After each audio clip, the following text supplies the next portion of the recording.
Yo, yo, yo, yo, yo, yo, yo, yo, yo, yo, yo, yo. It's main man here, Double H, half hope, trying to live, trying to exist, trying to stay alive, man. So, guys, we're here, man. This is the platform for y'all. It is a platform for y'all where you guys can do everything in your power to just ask me anything you want. I have my Oreos here. This is the Friday night Q&A that is completely, totally, and pyrotechnically dedicated to you guys. It's dedicated to you guys, where you can ask me anything to do with football. I am your footballing guru. I am your footballing confidant, your footballing friend, your footballing amigo. And for this thing, we'll just go for as long as we need to, man. So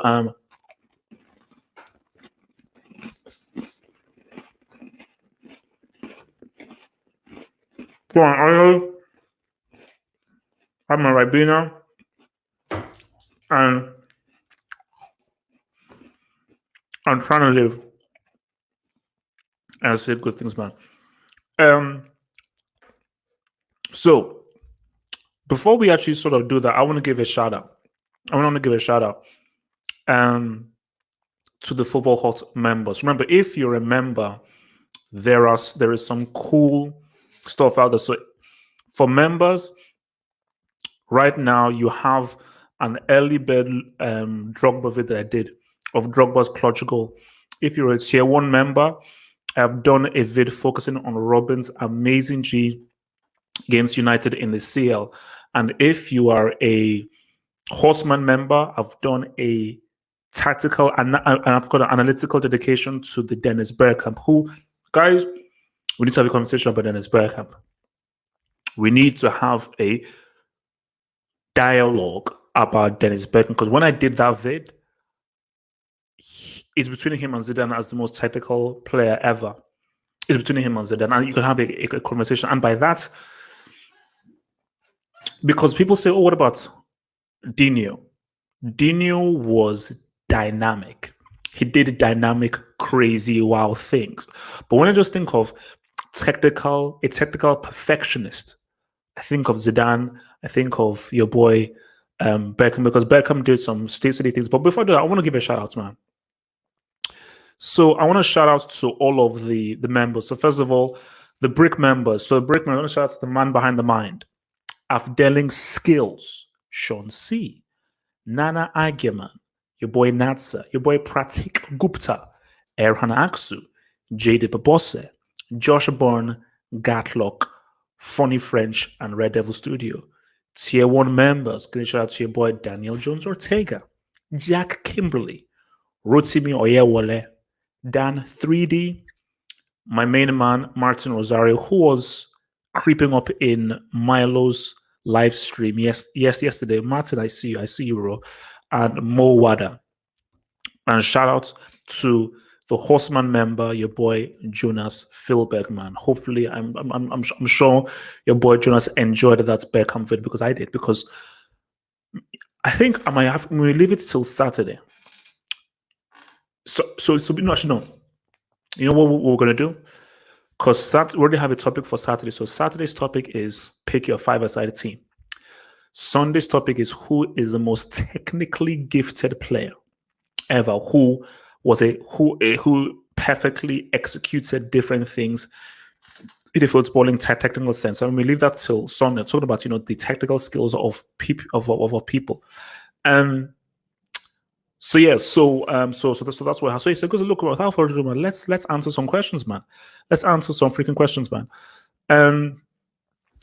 Which young Chelsea player will leave first and last?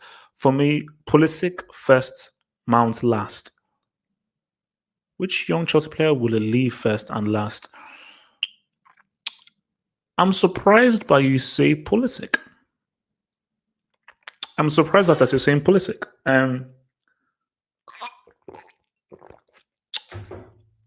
I think Pulisic, the whole point of Pulisic moving to Chelsea is because it was moving to Chelsea for the long haul. Because think about it.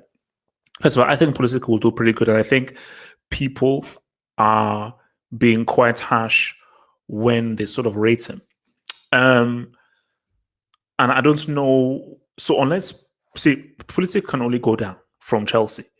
See, Pulisic isn't going from a Chelsea to a Man City, Liverpool, Barca, Real Madrid, Bayern, or PSG. So it's not happening. So this is pretty much the highest that he can go. And I do think that he may not be there for his whole career, but I do think that Pulisic is going to be there pretty much for the long time.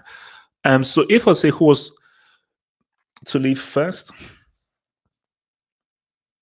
it could be Mount.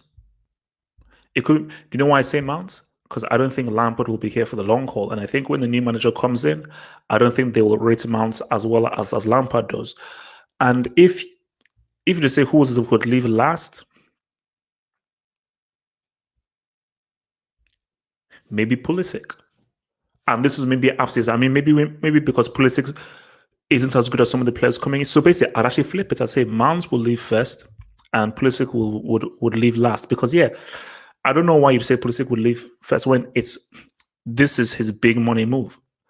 And for me, like, because again, I'll probably do like a Chelsea vid soon. I think Pulisic has that left flank down. I think that is his flank, which is why I say the ideal scenario is Pulisic on the left, Sancho on the right, Tammy Abraham striker, attacking midfielder, Loftus-Cheek. That is the ideal scenario. And if you give me that, Chelsea can sniff a treble. Chelsea can sniff a treble and they seal. If you can give me that, and Lampard just doesn't mess around, and Chelsea keep hold of Kante, we can get a treble easy. I think that can get a treble. So from the side, thank you very much for the super chat. The side, shout out, man. One of the top contributors to the footballing hot, man. Your patronage is very, very much well appreciated. So side says that if we use our brain, Pogba is simply the best. In terms of what?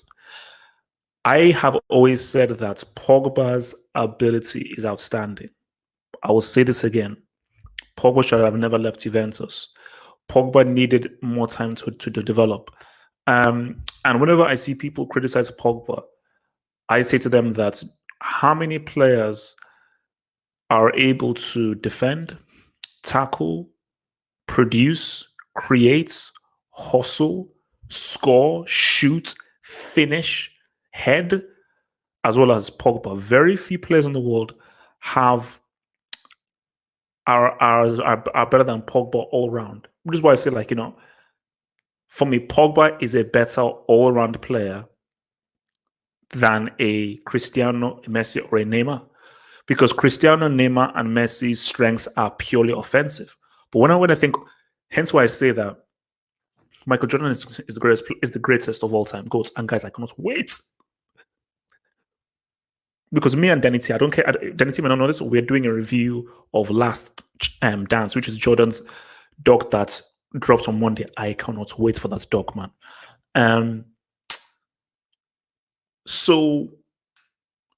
But very few. It's like LeBron. I feel LeBron James is more talented than Jordan was. Just that Jordan was just greater because what LeBron can do on both ends of the court, Jordan couldn't. Same thing. What Pogba can do on both ends of the pitch and how he can cover the entire pitch, neither Messi, Cristiano, Neymar, Hazard, any of those dudes can. And once you have a player like that, those players are vital because very few players have that balance of like, I can shoot, I can finish, I can pass, I can create, I can tackle, I can hustle, I can defend. Like, do you know how good Pogba was? Like, I think, Pogba took your boy, what's it called, Fellaini out of the game. Like, Pogba defended. That's World Cup semi. Pogba's defensive work was stellar, man. So don't sleep on Pogba, man. So Shenji, can you do a reaction to Robin next? I've sent you a good video via Instagram. Oh yeah, no, because so basically I did I told you the Robin video is coming. The Robin, because that's what me and Robin. I've want to build up to this video because me and Robin are like this. So I will. Send to me via Instagram. I'll check the Instagram because see, whenever I do these vids, it's really hard to send me the really good vids because things about these vids is that YouTube like to shut things down. Because when I did the Messi vid, I couldn't. I think there were like 2 goals I couldn't show because for some reason the Champions League got hold of it and said no, it's banned. So I had to go into final. Because I had to go into Final Cut Pro, re-edit it, and then take out the stuff that would have blocked the entire video. So it's quite hard finding videos that aren't blocked by YouTube that I can then use. Because I definitely want to do a lot of these kind of reaction analytical vids, but it's YouTube are they really get down on the ass, man. All right, let's see what else guys are saying, man. All right.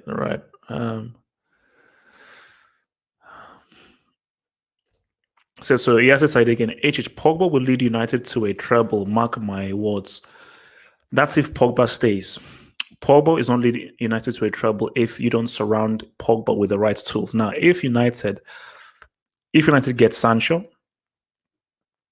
they get Harry. If United gets Sancho, they get Harry Kane, and they get a midfield controller, not Matic, not McTominay, or Fred. Because you see, what United need is a PLO or a Toni Kroos, somebody who can dictate the game, because that will free up Pogba. Because Pogba's strength is his ability to roam around the entirety of the pitch. He can only do that if you have someone who sticks right there. People insult for this guy. I keep telling people, Yassi Said, text your boy Ferguson. No, text your boy Solskjaer. Do you know who you should go and get? Get William Carvalho. People say, wait, who the hell is this dude? Trust me. He's a Euro winner, one of the most important players for Portugal in the Euro win. If United gets William Carvalho, you will see the best of Pogba, because a William Carvalho who sits there and is a great sponge for getting the ball moving and is like a metronome is going to be key. Maybe I'll actually even bring up I'll do a little tactical note there. Switch out here from your boy. Why? So from Armchair Critic, why would you fully credit Dini for 2002 World Cup, but not CR7 for Euro 2016? And the former didn't do much in the semi or the final. Now, Armchair Critic, can we please be fair here? People ask me, why didn't he make Dini a horseman? Why do you think I've not made Dini a horseman? Look, his impact, one of the best players of all time, one of the most gifted players of all time, one of the most dynamic players of all time. The reason why I've not made him a horseman is because his World Cup was 06, and I didn't feel he did enough in the 02 World Cup to warrant him being made a horseman. Because to be a horseman, you have had to be a critical member of a World Cup winning team, not just winning the World Cup, because if it was just a World Cup, Arbeloa would be a horseman, and God forbid me making Arbeloa or Stefan Girach a horseman. So yeah, so for me, as I said, like, Dino played his part, but he wasn't as critical as Rivaldo or Ronaldo in the World Cup win, or Carlos or Cafu, who were far more critical. So yeah, that's the thing, bro. From yesterday, where was KDB when Zad needed help against France? Yes, Said, if I now talk about this, people will then hate me, because all I'm waiting for is for De Bruyne to show up in a big critical game. Don't give me the Bernabeu in the second round with a Cristiano Ronaldo-less Real Madrid, and a Real Madrid who still struggle against Granada and Elche. Okay. So don't give me that. For De Bruyne, show up in a CL final, show up in a CL semi, show up in a Euro semi, show up in a Euro final. Then it's cool. De Bruyne is super talented, one of the best players out there. For me to put you in that respectable echelon, you need to show up in a big, huge game. If you don't, we've got troubles, bro. We've got troubles. But wait, let's get a bit tactical, shall we? Let's get a bit tactical. Let me bring up my tactics creator. Oopsie daisy. Oh, check this out. Wait, guys, just hold on. Give me 1 second. Oh, come on, man. Sorry, there we go. All right. Let me duplicate this. All right. Let me do a new, because I want to just show you what I mean by the whole Pogba thing. So let me share screen, application window. All right, here we go. So Pogba. So we don't really need all those players. So let's just say, so this is what things happen right now. So you have, let's say, Pogba, you have McTominay, you have, who is this dude now? You have, who's this guy? Fred Flintstone. So what you have here is this. Neither of these dudes can hold the ball. These guys are tacklers. These are ball winners. So imagine you're playing Football Manager. If you're playing Football Manager, you would give these guys the rules of ball winning midfielders. That's what they are. They're ball winning midfielders. They're not central midfielders. You don't give them the role of the CM. But Pogba has been given the role of the CM, but that isn't his strength. He can play that, but not given his strength. But by him being given that role, it means that he needs to pretty much keep operating here fully. Where the fact that you want Pogba much higher up and attacking, you want Pogba here, you want him here. But if you're a central midfielder, you have to be disciplined, like a Xavi or a Cruz or a Modric, and basically your heat map has got to be like dark red around this area. But if, for instance, they were to get a Toni Kroos, Toni Kroos would then be able to hold the ball up, and he would be the guy that would always be given the ball and pretty much offer the attrition to the thing. And by him doing that, that means Pogba does not need to remain back here because he can rely on Kroos to keep possession of the ball and allow United to dominate the game. And by them, he dominated the game. It means that Pogba can spend most of his time in these areas here. And if he's spending his time in these areas here, his skill set and his ability will therefore allow United to create much more chances and become far more dangerous. And that is why you need your homeboy there, man.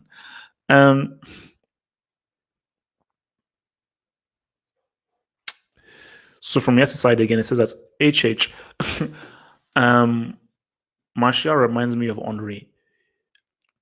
He isn't as multi-talented as Henry. Sorry, he isn't as multi-talented as Henry. I can see why you say he reminds you of Henry, but he isn't as multi-talented. I think Henry had a lot more to his game than Martial did, and Martial isn't getting 20 assists a season. That's not happening, bro. That's not happening. True, Bruno Fernandes. Look, that was a good buy because when United bought him, I was like, who is this dude that they're buying? Why are they buying Bruno Fernandes, man? But he looks like a really good dude, and I think he has really been an amazing creative force for United. But it still doesn't negate the issue that United have, which is the fact that they need a controller, and they don't have a midfield controller. And if you don't have a midfield controller, you will struggle in this game called football. And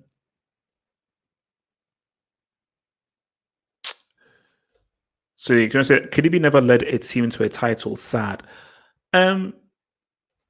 Look, I'm not here to be extremely critical of KDB. I'm not, because I'm not here to be a hater, but I just think that KDB hasn't done anything exceptional yet in his career. And all because he hasn't done anything exceptional doesn't mean he's bad. The guy is an amazing player.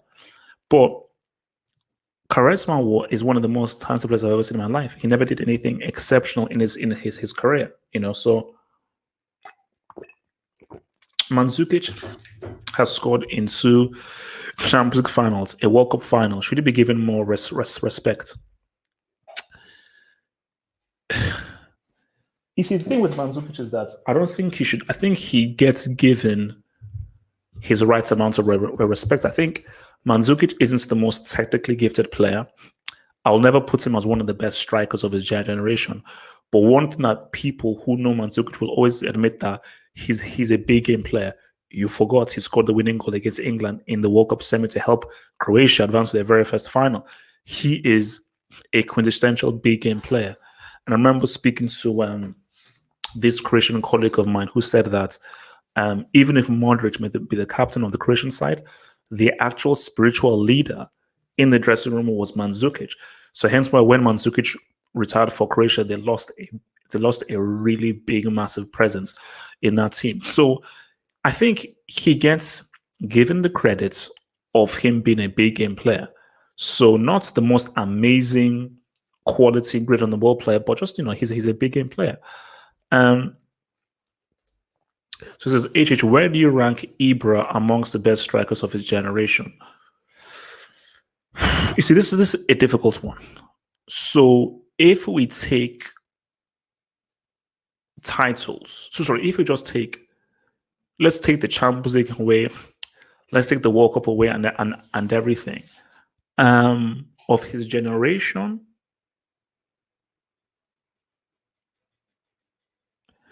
so if we say Ibra's generation is, because he was after Shevchenko, tail end of Ronaldo, I think he was in Shevchenko's generation. Or was he at the end of Shevchenko? So he's definitely of the Aguero generation, the Cannibal generation, the Obama generation.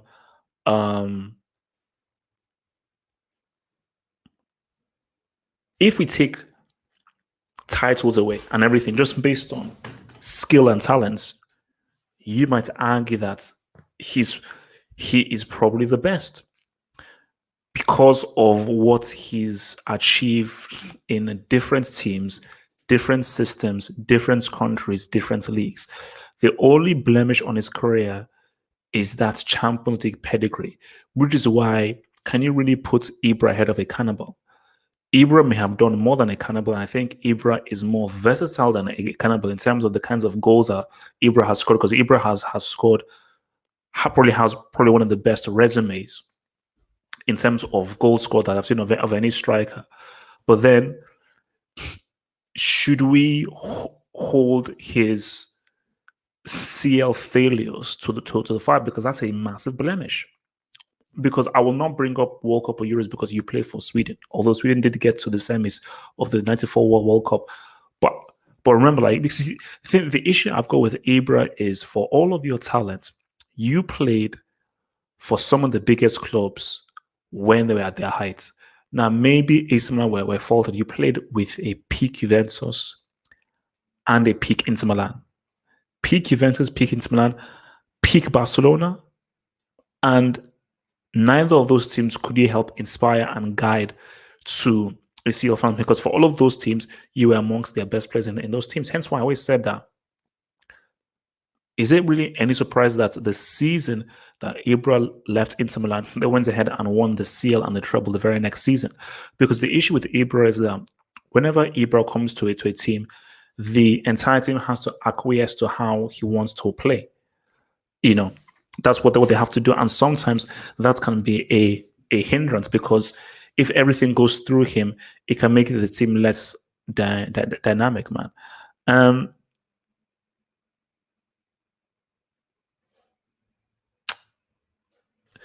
So, HH, what do you think about Arturo Martinez's rumor of him joining Barca? Do you think he will succeed with Messi and Barca as a whole? And who can lead the line? See, this is a tricky one. Lautaro Martinez is a supporting striker, and I feel his best role is a supporting striker.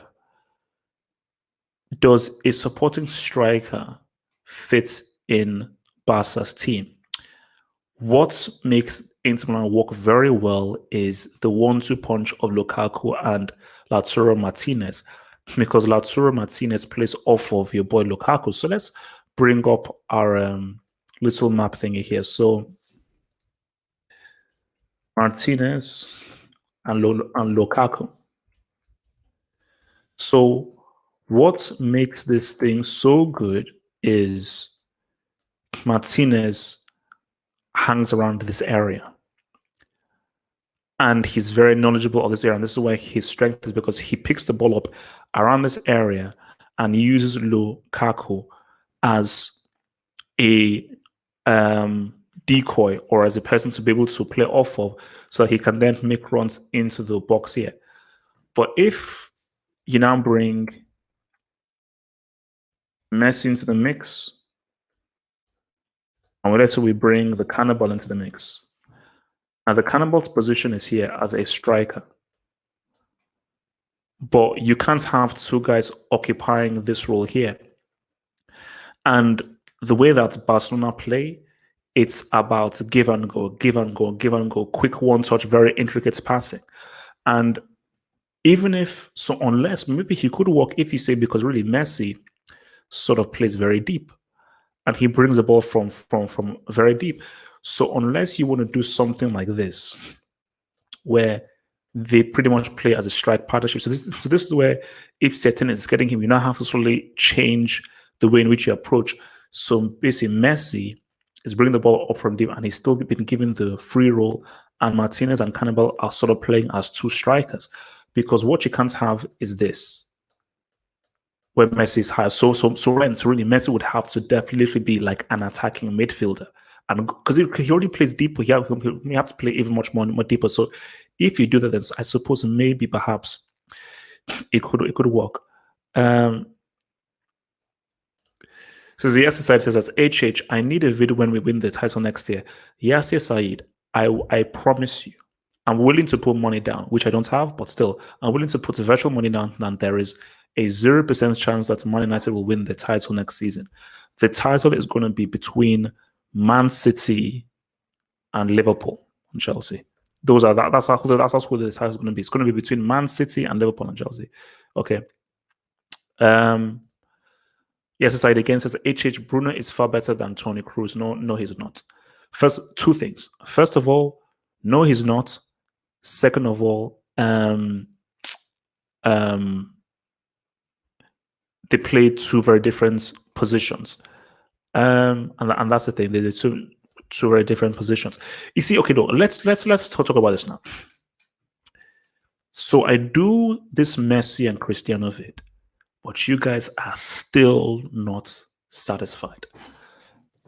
And because you see, look, I'm building, but I feel like it was good to start off with their best seasons. So one of Messi's best seasons was his 91 goals. One of Cristiano's best seasons that's his penultimate season for Man United. So I think me doing that, okay, boom, then afterwards I will then sort of do their skills, because what I want to do is really, because I think it's so good doing these kind of reaction vids, because we can talk as much as we want, but if we give a visual representation of these different players and what they do, then it will help us kind of understand why I view a certain player different from another player, and I told you, because I did like a Dennis Bergkamp vid, man, and Dennis Bergkamp was different. Dennis Bergkamp was really a guy operating on a whole different other level, bro. So, all right, let's see.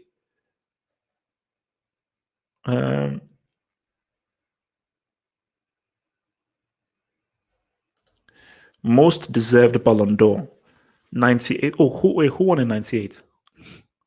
98, 02, 15.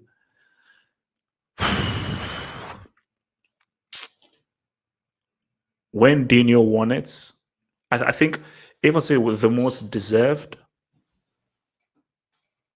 either the year that Ronaldo won it or the year that Dino won it, because they were insane. They were insane.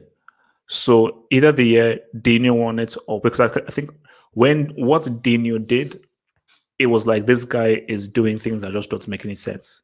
So when I think of guys who won it, I think of guys who they just came in with a complete game, a total complete game, and they just had an absolutely otherworldly impact. So yes, so the year that Ronaldo won it or the year that Dino won it, because I told you, like, that's why I always explain to guys that YouTube doesn't do these players justice. Witnessing what Ronaldo was doing live was different. It's not the same as YouTube. Hence why, who knows what would have been like watching Maradona at his peak, or watching him during the Napoli time. Who knows what it would have been like watching Pele at his peak during his heights and so forth. So, so Rodney, your boy, said, will Setien still be at Barcelona by the end of next season? To be honest,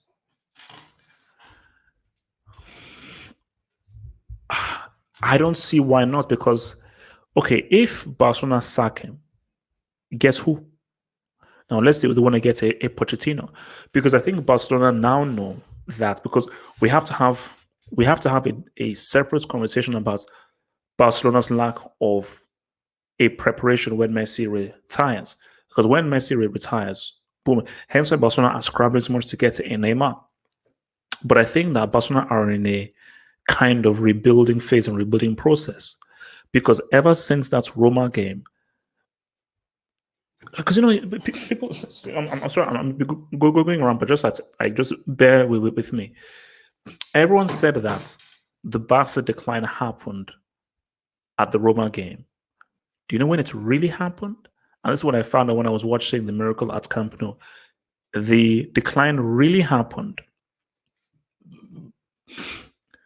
Sorry, the decline really happened.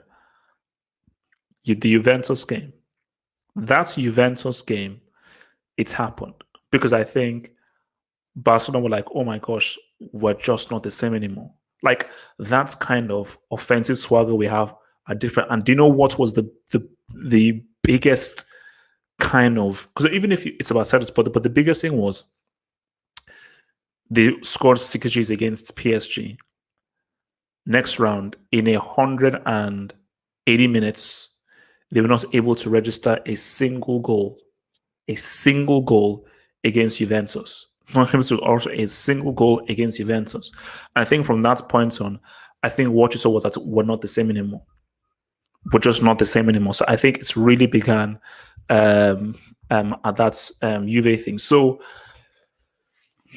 if I had to bet, I say Setien is still around by the end of next season because I think Bartomeu and everyone now knows that we are, unless we get Neymar, we just don't have the players in order to go ahead and win. Because I think what will always save Setien is that he will play in a style that the fans like.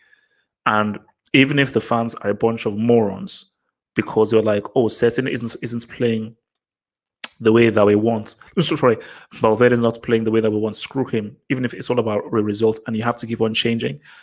What will save Setien is that the fans will always be on his side up until the results get really bad. So like if let's say, for instance, they say it depends. If Barcelona, let's say they finish like third next season and they get knocked out like in the second round, then yeah, he'll probably get sacked, So it's all it all depends, man. It all depends.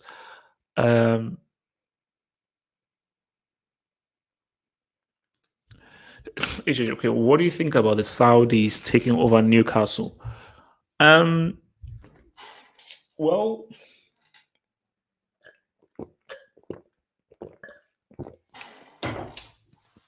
it's modern. It's modern for football.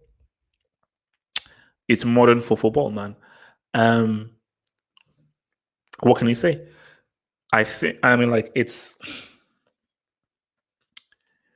you can't it's what is the reality now in football moving forward, and that's the sad thing. In a perfect world, if those losers FFP did their work, then you would be able to have a scenario where every single Ajax can keep their players, Dortmund can keep their players, Monaco could keep their players, which would make the Champions League so far more exciting and somehow far more competitive. But because you have these extremely wealthy businessmen and billionaires taking over these teams, you can't win if you don't play the game. So you've got to play the game to win. And the game that is being played is you need to be taken over by these Saudi groups so you can spend the big money. Because you need personnel. You can have the best coach in the world, but at the end of the day, you need the players, you need the talent. And in order to get the best kind of talent to compete, you need to be fucking out like 80 mil, 90 mil, 100 mil, 120 mil. So so screw what I think about them taking over. It's a necessity. It's an unfortunate necessity that is happening in football right now. All right, let's see what else you guys are saying. Kiss me, I'm French. Okay, no thanks. All right. Did you hear about Van Valerie? Who the heck is Van Valerie? Van.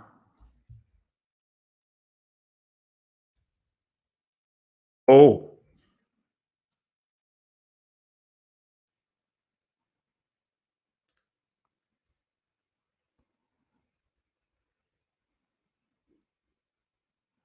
wait. Who is Jan Valerie?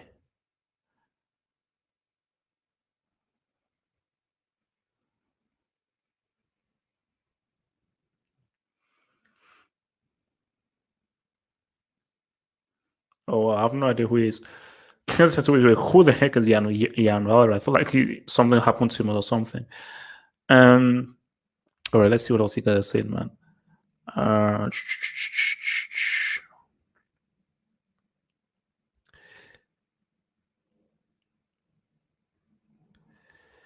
yeah, no, trust me. I will be going through the players. Don't worry. I'll be going through the players. I'll be trying to do it as many reactions as I can, bro.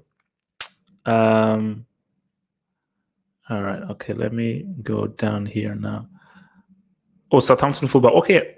So what? I mean, it's okay. And okay, yeah, he's a Southampton fullback. So what's up? I mean, did he do something?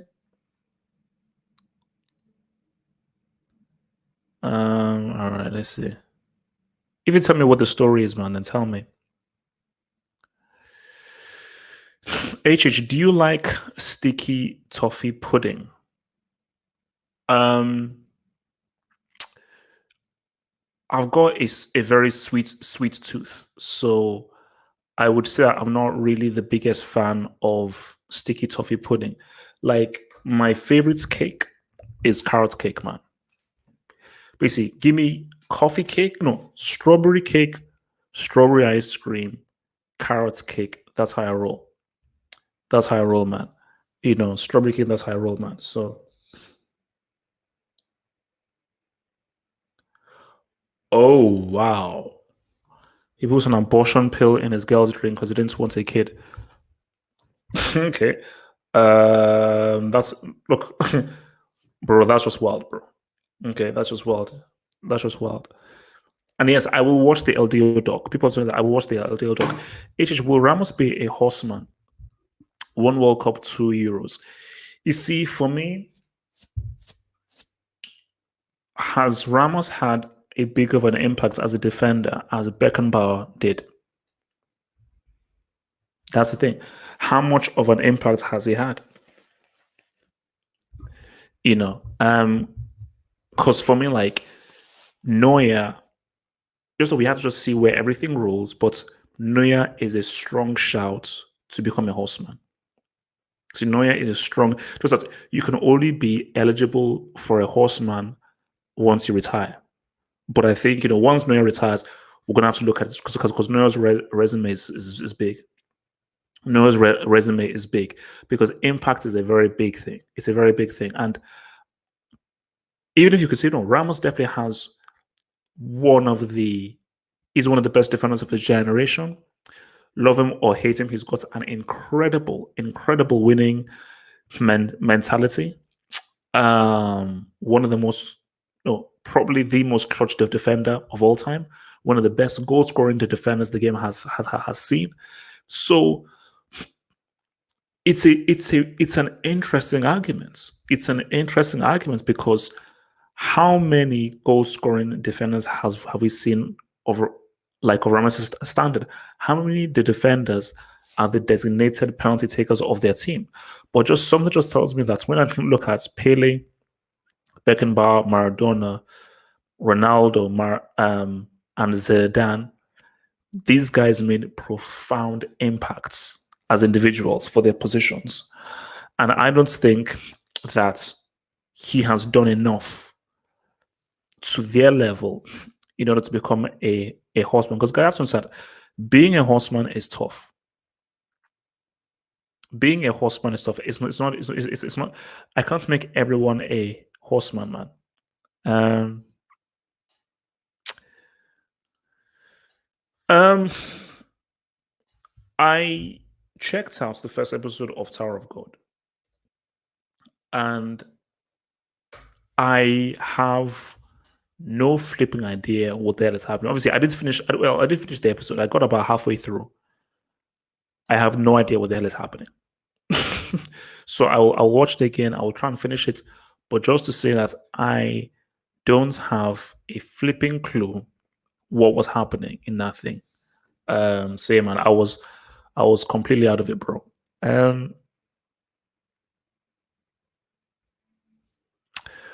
So Coutinho's trying to do his thing. So deep this stats, Atletico have never lost a European home knockout game in 23 years when Simeone was still playing.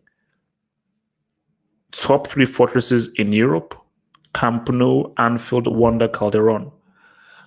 No, I mean, look, man, it's an impressive stat because you will really think, oh, and you see, that's the thing. Anfield only recently became a fortress.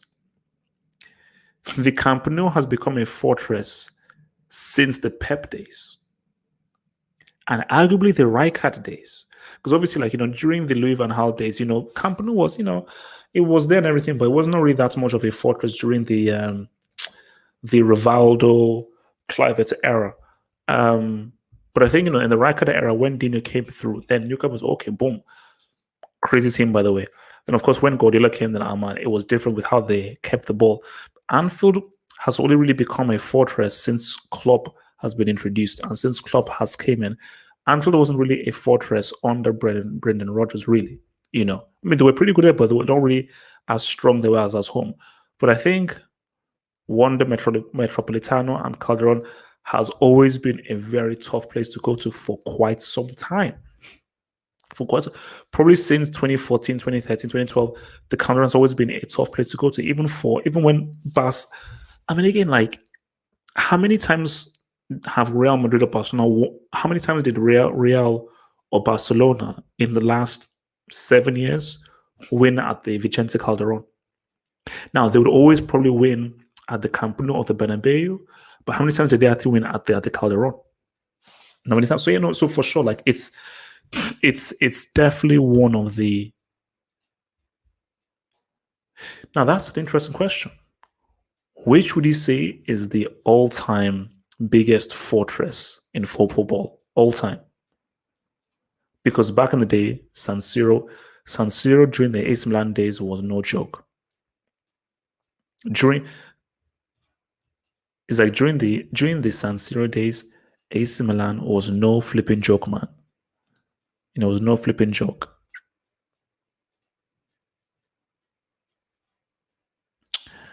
All right, let's see. Don't laugh. You see, people laugh.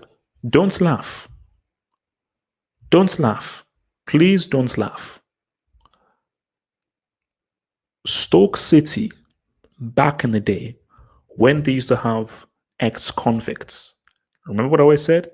Can Messi do it on a rainy day in January at Stoke?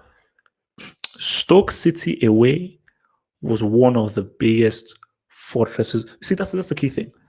Stoke City away during winter was one of the toughest fortresses of all time. Was one of the toughest fortresses of all time. Stoke City away, different.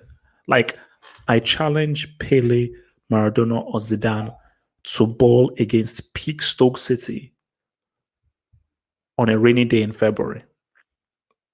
On a rainy day in February. All right. So a lot of people say that Neymar made a mistake moving to PSG. In my opinion, I think the idea was correct because it's worked out. He would have been known as the guy that won PSG the Champions League. You see, look, man, this is something that will be continued to be debated again and again and again. And I still say, look, there are arguments on both sides. One person would say that if he had remained at Barcelona, you would be in a better position at a better run club to win more Champions Leagues. But what I would have meant more, Neymar winning more Champions Leagues under the rule of Messi or him winning the Champions League as the face and the star of PSG? Let's keep it real, because when people think about the Champions League that Neymar won, he wasn't the face of that Champions League win. It was definitely the front three. People just look at it, that was really the front three. And I don't think Neymar gets given the kind of appreciation for that CL win that other guys do, and I think sometimes people even forget that, oh yeah, you know what? Yeah, he did win a CL. So the PSG move made sense. The PSG move made sense. But the issue is, was PSG the right place to go to? So that's the thing about that. Leaving Barcelona to have your own club and your own team made sense. But was PSG the right club to go to? If he had gone to a Bayern Munich, where he could be promised to be the star, if he had gone to Juventus, where he'd be promised to be the star, boom. If Neymar had gone to Real Madrid, the moment Cristiano went, we're having a different conversation. So if Neymar went to, but then Neymar plays on the left. No. If Neymar went to Real Madrid, given the free role, even with Cristiano there, we're having a different conversation. We're having a different conversation. We're having a very, very different conversation, man. Yo, man, your big man here, Jonas Philberg, man. Laying it down, man. The horseman. We salute you, bro. So Jonas says, what footballing moments of football reason was the reason you started to make a YouTube football channel all those years ago? Okay, so let's take it back. So back in 2007, I had like a movie review thing that I did. And then it was cool and so forth. But I've always said, like, the two things that I've loved is the two things I've loved is football and film. So I grew frustrated with films because of the crap films that were coming out, and also I always had a lot of arguments. So back in 2010, I was like, look, man, just looking through, I remember 2010, so YouTube was very different back then. So as I was looking through, I was like, okay, whenever you watch a film, there are always reviews. And this is when movie channels were popping off. There are always reviews. I say, wait a minute. How come there are always reviews of films when they come out, but there are no reviews of football matches? And I said, look, football is just as big as movies. And for me, I came at it as like, look, I'm a football fan first before I'm a Chelsea fan. I'm a football fan first before I'm a Nigeria Super Eagles fan. So I said that there really isn't a footballing voice on YouTube. So I said, you know what? The Champions League is a big competition. The World Cup is a big competition. So what I'm going to do is, let me just put something out that doesn't exist. And that's the thing. There was no football channel that existed back in 2010 that gave you previews or reviews of football games. That's why almost when you type in pre-match analysis or post-match analysis, you see me there, because I was correct me if I'm wrong, maybe I'm wrong, but I believe I was the first person that put out YouTube videos of pre-match analysis and post-match analysis of games. I was the dude. I said, look, because I said, look, I'm going to do something that no one else is doing, and so because we call this in business like a gap in the market, or a USP. Like a USP in business is called a unique selling point. Or a gap in the market is like, you need to look at what doesn't exist. I need to plug that need. Like, Bill Gates was like, oh, no one really has home computers. Boom, let me do that. Steve Jobs was like, rather than typing buttons on this whole Bluetooth thing, why don't we touch it on a glass? And why can't you have a Walkman and a phone all built into one? No one is doing that. Let me do that. So yeah. So I said, yeah, let me just try and do that for Champions Leagues and so forth. And boom. And that was the thing. And I think, people appreciated it because people were like, oh yeah, like no one really does this.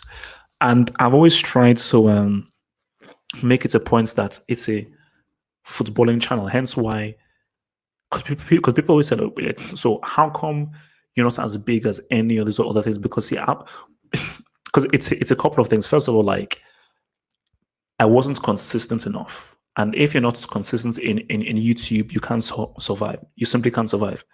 So, and I wasn't consistent because again, I was dealing with my passport was a mess. I was in and out of court. I didn't have a job at the time. So my personal life was a mess. So basically I did it when I felt like it and so forth. That's why it was very sporadic.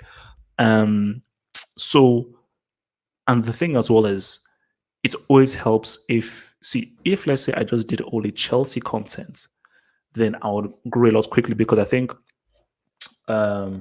doing a club content works more. But I've always said is like, after I love football. And for me, I'm a football fan before a club fan. That's why I can't relate to guys who always talk about clubs. I can't talk about Chelsea for 5 hours. I can't talk about the Super Eagles for 5 hours. I can talk about football for 10 hours, 15 hours. Like, I can talk about football for hours because my head is a football. Actually, I've owned every single football management game. I've watched so many football matches from since I was 6, 7 years old. So my head is a football. I think about football every single day. So I was like, no, I have to just do this thing as a football thing. And I've always tried to make it a football thing. Try to stay away from clickbait and so forth. And I just want to like, so that's, and even recently, I've said to myself that like, it's not about how many subs I have and so forth. It's about building a community. And the biggest mistake I made, this is the biggest good thing. The biggest mistake I made was I should have done live shows earlier. I should have done live shows because I just never, because I didn't have. No. I should have. I was just being stupid, man.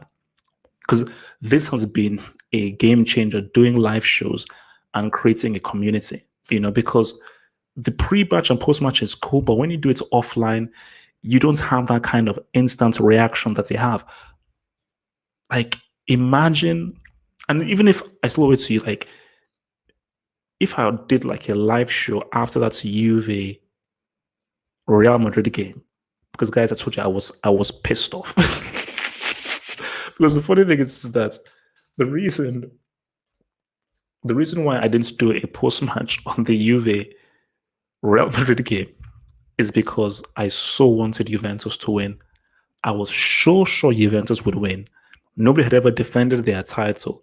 And I remember that I think when Real Madrid went, I think when Cuadrado got sent off, because I was watching it in a pub. And when Cuadrado got sent off, I just walked home and I was pissed off. I was so angry. I was like, screw it. And I didn't do a review. So again, look, just me being stupid, man. Infinity Jones says, how good can Gnabry be?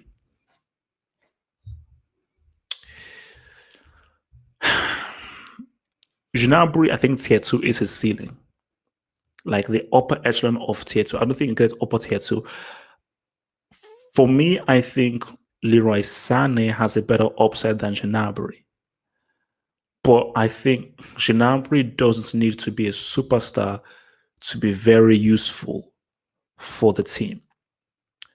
Because I will argue that Gnabry can almost be as effective as a Ribery. Like Ribery will always be the better player. And I think Gnabry will never reach the heights that Ribery reached in 2012. But I feel in terms of, in 2013 rather, but in terms of productivity, assists, creativity, helping his team and goal scoring, I think, because remember, Gnabry is still young and he's still improving. But I don't think we'll ever look at Gnabry as, oh my gosh, this guy was one of the best players of his generation. No, I don't think so. Like, I think Leroy Sane can be in that generation discussion. Sancho can be in that generation discussion. Mbappe is leading it. I know guys will hate me for this. But as long as Bayern keep a hold of Gnabry and they get Leroy Sane, Bayern are looking very dangerous. Bayern are looking very dangerous, which is why it is so annoying that this Champions League got cut short because, you see, I feel that Man City were going to win it. I feel Man City were going to win the CL, but there's a strong case that Bayern could have done something if they'd beaten Chelsea because they guys relax. Okay, just give me a second leg. That's what I want. Just give me a second leg. Give Chelsea a second leg. Fine, 3-0, I get it. We got low briquettes of the bridge. I get it. Just give me a second leg. So if they had beaten out Chelsea, who were one of the favorites, Bayern, because under Hansi Flick, Bayern looking high. Under Hansi Flick, Bayern are looking tight. Bayern are looking tight. All right, let's see what Chelsea guys are saying.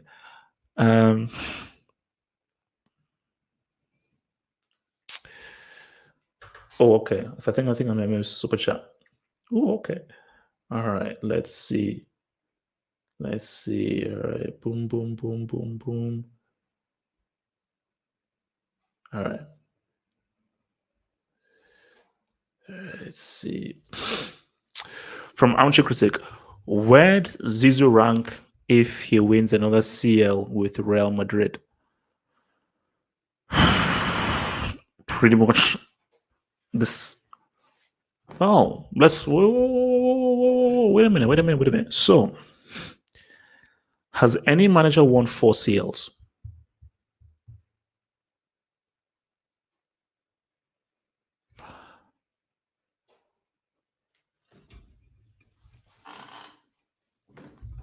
Has any manager won 3 CLs? Ancelotti.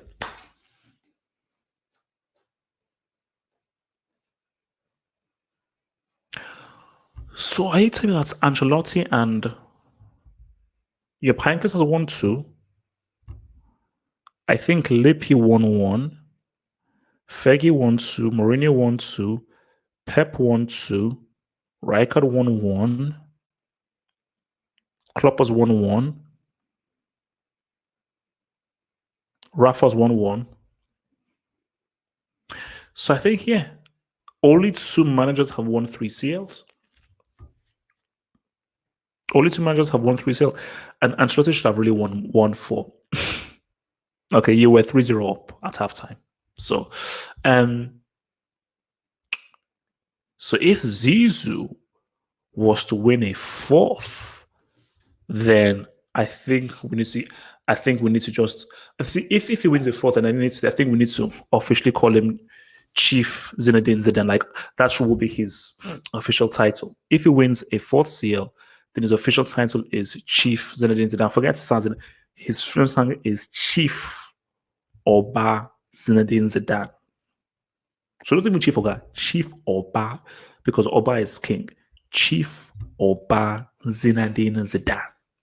That's what it's going to be called.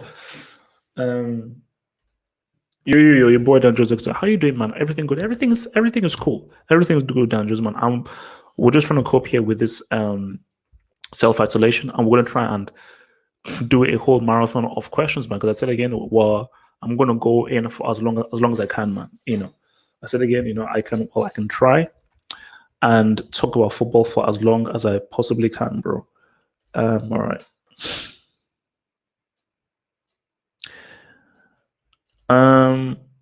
Dangerous. Bob Paisley won 3 CLs. Now this is where we now have to be clear now. I put Champions League in a separate category from the European Cup. So when I look at Champions League, so it's from 92 onwards. It's from 92 onwards. So I think the European Cup and its format and so forth was different from the thing. Okay, what was Natsan's super chat? Because I can't find it because I'm on this StreamYard thing. So Natsa, what was your super chat, bro? If you can tell me. Now, Josh Bond, I don't read. Wait, is that Japanese? What is that? So, wait, Josh Bond, what is that, bro? So, Nata, what was your super chat? Tell me what your super chat was, and I will.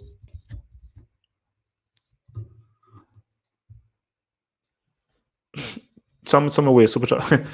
Hopefully, that wasn't what it was, man.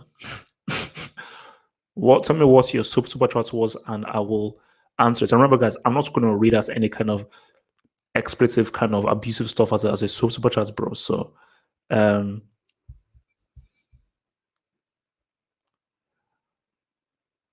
oh, okay. See the thing with series. Okay. Oh, by the way, me and Machine are doing a top 10 TV shows of all time. So tomorrow from 7 p.m., we're doing a top five TV shows of all time. So wait, Josh, what are you doing in Hong Kong? Josh, I thought you were in New York. How the hell did you get from New York to Hong Kong? Um, so yeah, so Money Heist. Yeah, no. Because when people, wait, is this the Spanish thing? A Money Heist. Is this the Spanish thing? Okay, yeah. Look, because like there are so many different series to watch. You don't even know which one to watch. So, but people have been talking about it. But put it this way, it ain't going to be better than 20. Like the best TV ever seen, the first 3 seasons of 24. First three seasons of 24 is on a whole different level, bro. A whole different level. Um,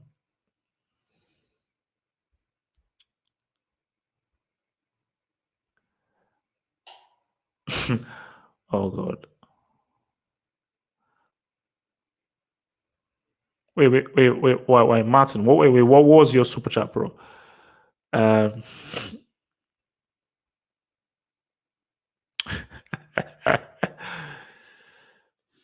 let me. I might be the only dude out here that thinks that Friends is overrated, man. I'm sorry, bro. Friends is overrated. Friends is completely and totally overrated. I don't think it's as good as people say it is, man. Because even when I'm watching it, I'm like, okay, cool, fine, but is this really that great?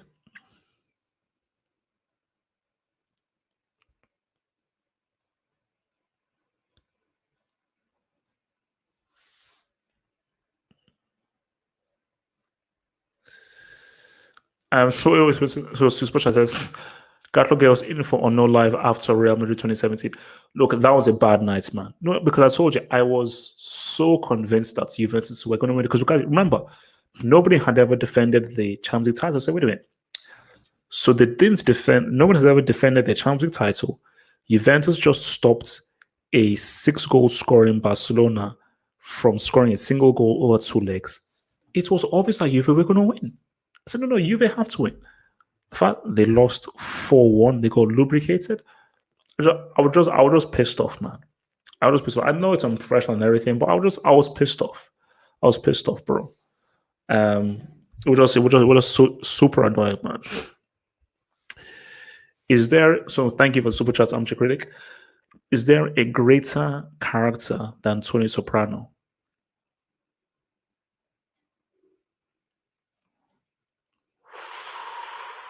You might.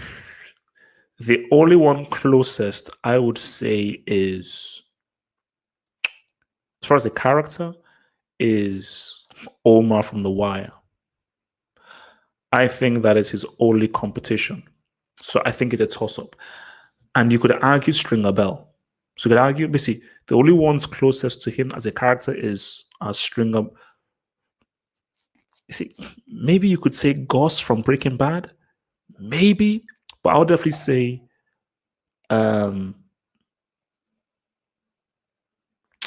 Stringer Bell, Omar from The Wire.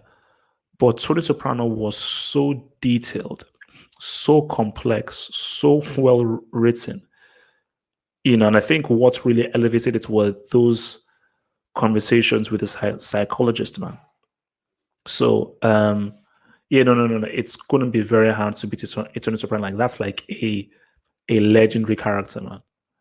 A legendary character. It's hard. Um,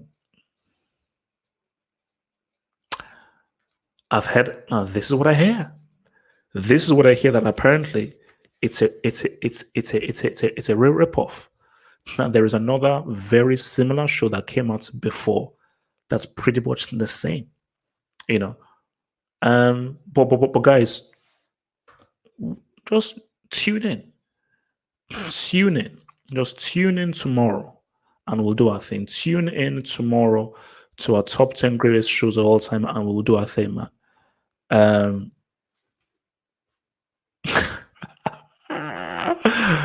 Wait, Martin, look, you can't pick Martin because it's called Martin. But the thing about Martin is that, see, I never really watched Martin. Because remember, it was at the same time as Fresh Prince. But for some reason, they didn't show it in Nigeria because I used to watch Fresh Prince all the time. And especially the big shows in Nigeria one time were Fresh Prince, The Cosby Show, and A Different World. I don't know how old some of you guys are, so I don't know how many of you remember A Different World and Cosby Show. But they didn't really show Martin. And watching some clips of Martin, that thing is funny as heck. Because I watched the episode with Biggie,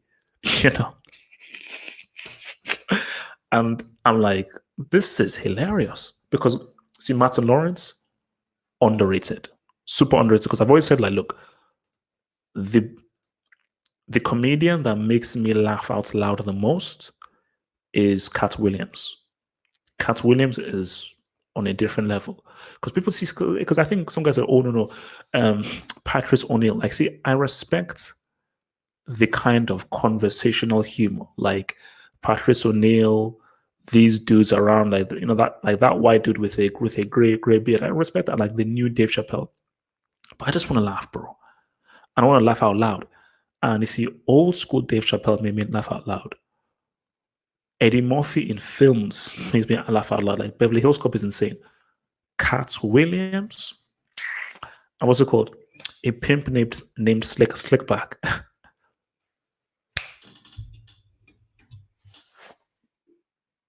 Boondocks. Wait, I'm coming because you see, I'm doing my list here of top TV shows. I forgot Boondocks. But see, Boondocks counts as a cartoon though. I forgot Boondocks. I forgot about Boondocks, man. Oh my gosh. TV shows. I forgot about Boondocks, man. I totally forgot about Boondocks. Let me just put in the Boondocks. All right. Let's just see what are you guys saying, man. Oh no, what's also called? Correct me if I'm wrong. Now, maybe not somebody needs to fact check. I think the Chappelle Show might still be the highest selling DVD of all time. Because everything is digital now, but I believe at the time, the first 2 seasons of the Chappelle Show were the highest selling DVDs of all time. So there you go. Like, no. Like, I mean, Boondocks was quality, Boondocks was quality, No, it was, it was real good, man. It was real good. And I just loved the animation of it as well.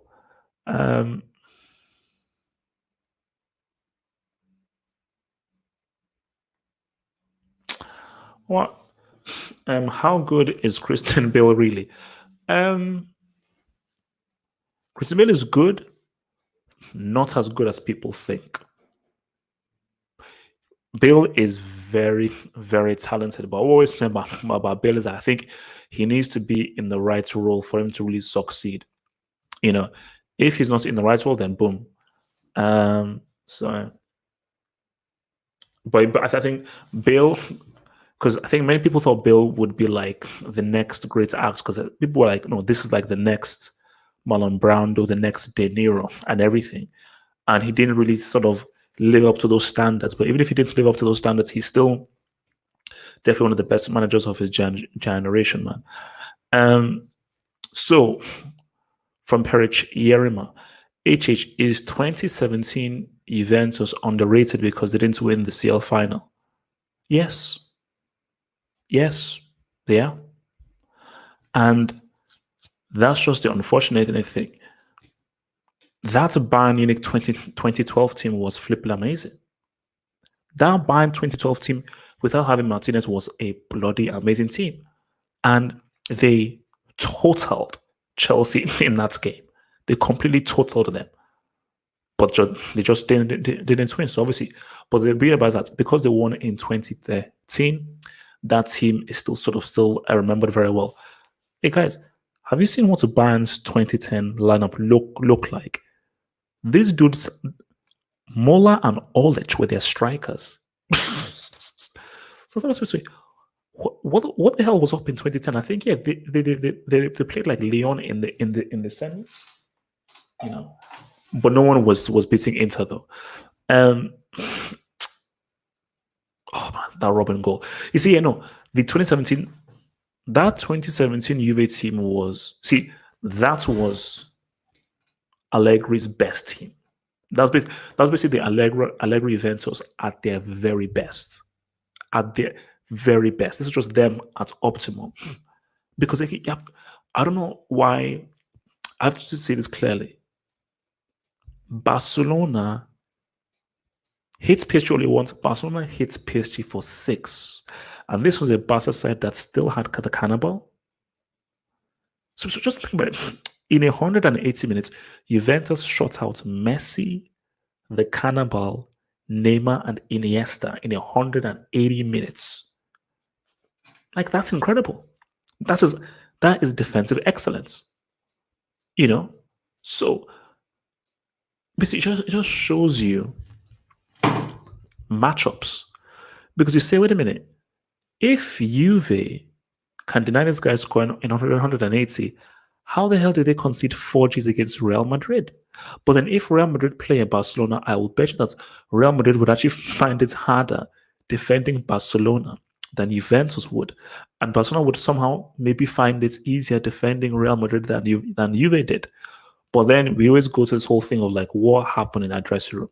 There are stories that Allegri and Bonucci had a falling out because the Juve that I saw in the first half was not the same Juve that I saw in the second half. I don't know what happened, but it was not the same Juve that I saw in the second half. But I will watch because I want to watch the game again. Because I told you, like, I left midway in the second half because I got so pissed off. But I will watch the game again just to see, especially in the second half, to see what actually went down. Because I just want to see what the hell went down, man. Peace out, Danny Jones, bro. Peace out, bro. Stay low, man. Stay low, bro. Stay low. Stay real. Martin, man, relax, bro.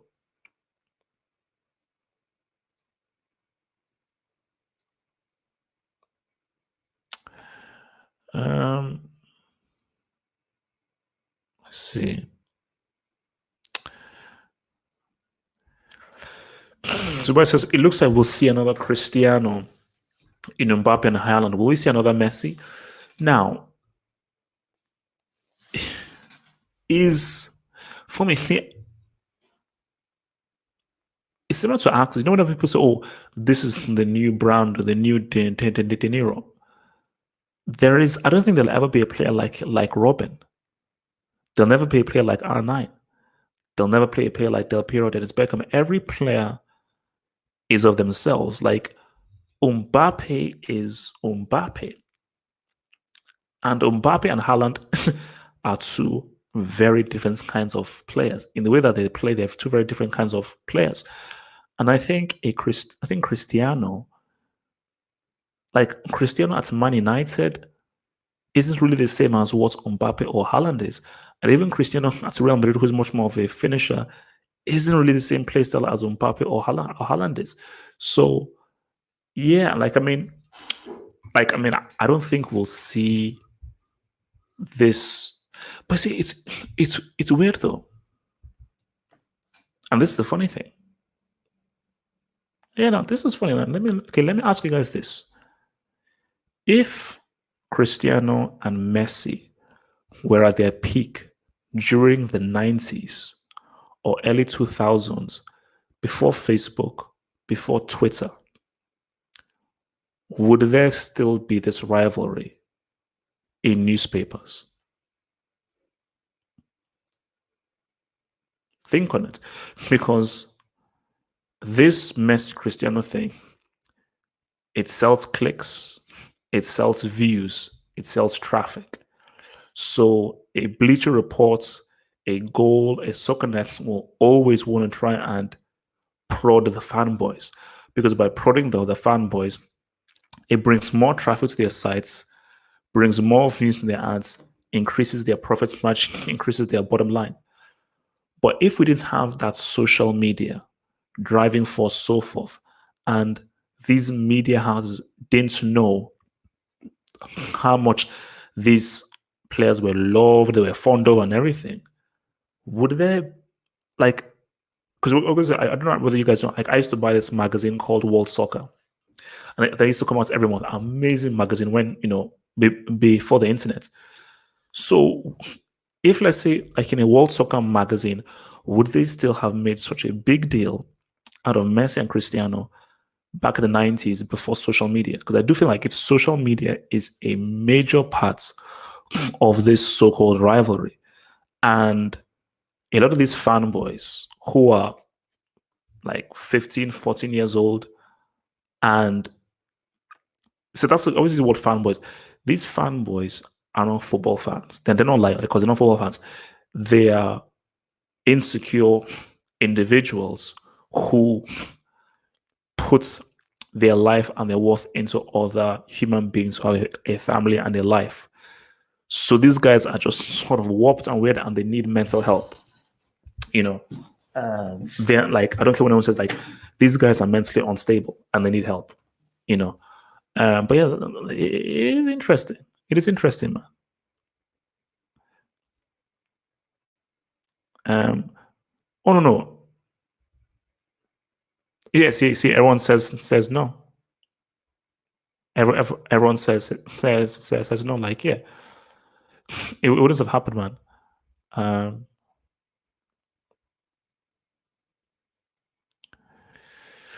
Thoughts on Juggernaut? Love how he ransacks the X-Men. Speaking of X-Men, funny you say that. Oh yeah, Juggernaut, yeah. But you see, yeah, I was never a big fan of no, Juggernaut was cool, but I was always a huge, what's it called again? Oh god, what's it called? Oh my god. Oh no. Why have I? It's literally on the tip of my tongue. What the heck?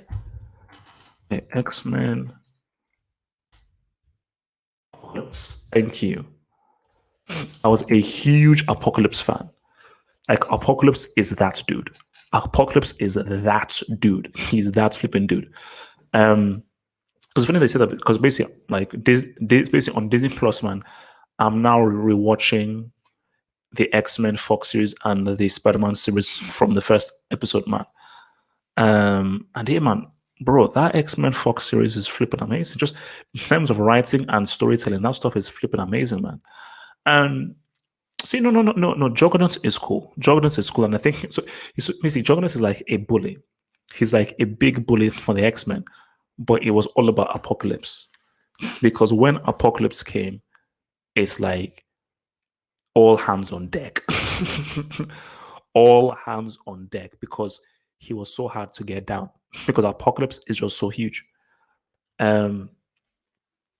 Apocalypse was so huge, man. So yeah, it's all about the Apocalypse, and I like the Juggernaut's design though. I just like his power and just how he's just about, he wears his helmet and he just rams through dudes. Basically like Rhino. Actually, maybe it's like a ripoff of Rhino. Mbappe plays a bit like Henry. No, he doesn't. No, he doesn't, bro. No, he doesn't. And are we talking about peak Henry? If we're talking about Monaco Henry, 98, 2000 Henry, yeah, you could maybe say so. If you're saying peak Henry, who had, I believe, like 20 something or like 16 assists in a season, Henry was different, bro. Like peak Henry was a different player, bro. Different player. Like he did too much. He did too much. Like you could argue, an argument could be made that before that Henry was probably the first false nine. Let's have a discussion. Because remember, peak Henry was before Messi, was before Firmino, was before all these dudes. So an argument can be said that the first false nine was Henry because Henry was goal scoring, assisting, passing, and creating before the Messi false nine, before the Firmino false nine. So an argument can be said. Peak Henry was the first false nine. An argument can be said that peak Henry was the first false nine. Phoenix is scary. Look, the Phoenix saga, that was where X-Men peaked. That was the peak of X-Men. And again, I told you, like, because I remember watching it on the cartoon show, like, how many of you guys remember KTV? Or was KTV only a thinking thing? How many of you guys remember KTV? Because KTV was money. Because obviously Cartoon Network was the big one, but KTV was damn good. KTV was damn good. I was never a big Nickelodeon fan. Like Nickelodeon wasn't like the cartoons were too weird, but KTV was huge. So no, like the Phoenix Saga, amazing saga. See, that's when things got really serious and really dark. They were bringing all the elements. No, that's Days of Future Past. I'm trying to think whether the Phoenix Saga was with Bishop and Cable. I think Bishop and Cable was. Man, I can't wait to watch this. I think Bishop and Cable was Days of Future Past. By the way, those X-Men films are trash. Days of Future Past was a pile of trash. I don't care what anyone says. Days of Future Past was a pile of flipping garbage. So,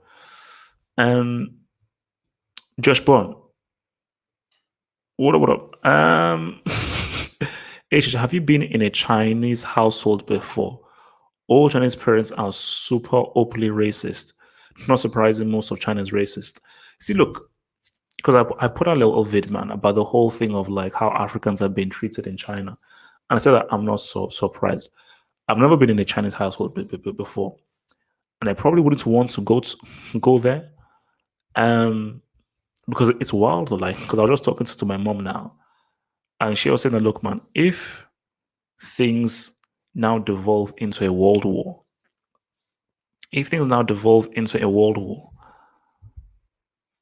you have to, that means it's the world versus Russia and China. It's the world versus Russia and China.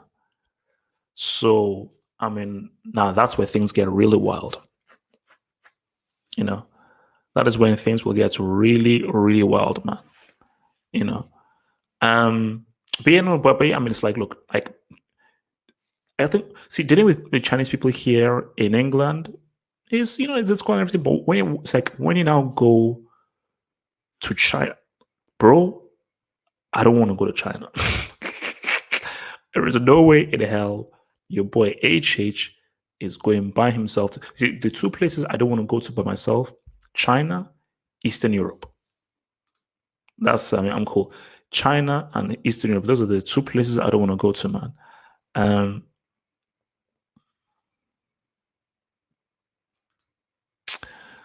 So if we say it again, is Doctor Doom the best Marvel villain?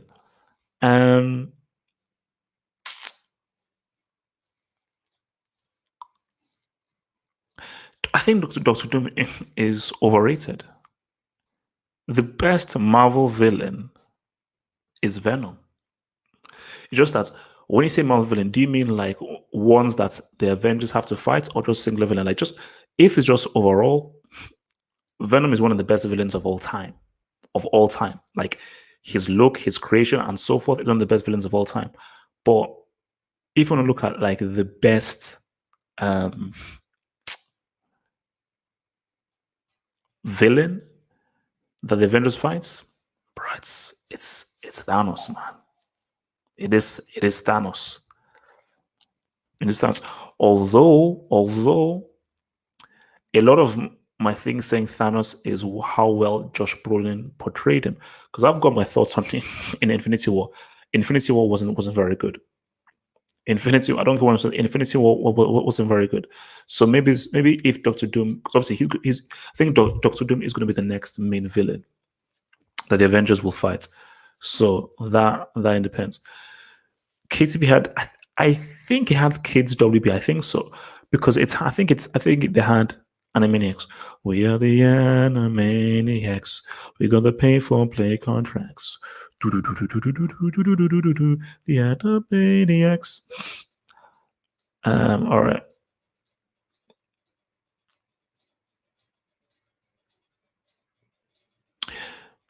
You see, that's the thing. See, I don't like how Venom is portrayed as an anti-hero. That's for me. Do I like? I didn't like the film, man. You know, I'm like, no. Venom is a villain. He's an or you can call him like an antagonist, but he's a villain, man. You know, Venom is a full-on villain, 100%. All right, let's see what I'm saying. Remember, guys, I will do the Zad reaction, but don't worry, I will do the Zad reaction. Who do you think will be the next to win consecutive Champions Leagues, taking into account all the transfers top teams will have made? It's a good question.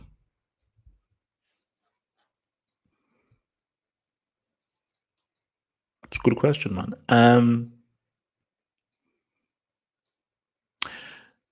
Before I answer that, we will have to have a serious conversation about what Real Madrid and what Zidane achieved. Whenever you guys are ready, just tell me. Just tell me. I'm look, bro. It's self-quarantine. We will need to sit down and have a serious conversation about what Real Madrid did. Thank you. So with that being said, it's a difficult one to know, because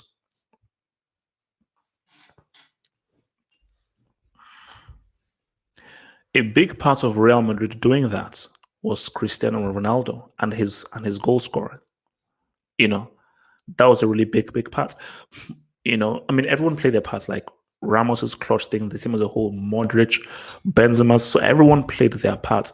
But a big thing was those away games, those two-legged games where Cristiano just found a way to score. He just found a way to put that ball in that net, because of just how amazing of a goal scorer he is. And again, when is the next time we will see such a proficient and consistent goal scorer like a Cristiano? And the reason why no one has been able to defend it, let alone twice, was there has not been a consistent goal scorer like Cristiano that we have ever seen. You know, in terms of just how many times this guy scores. I think in Real Madrid he scored more goals than games played.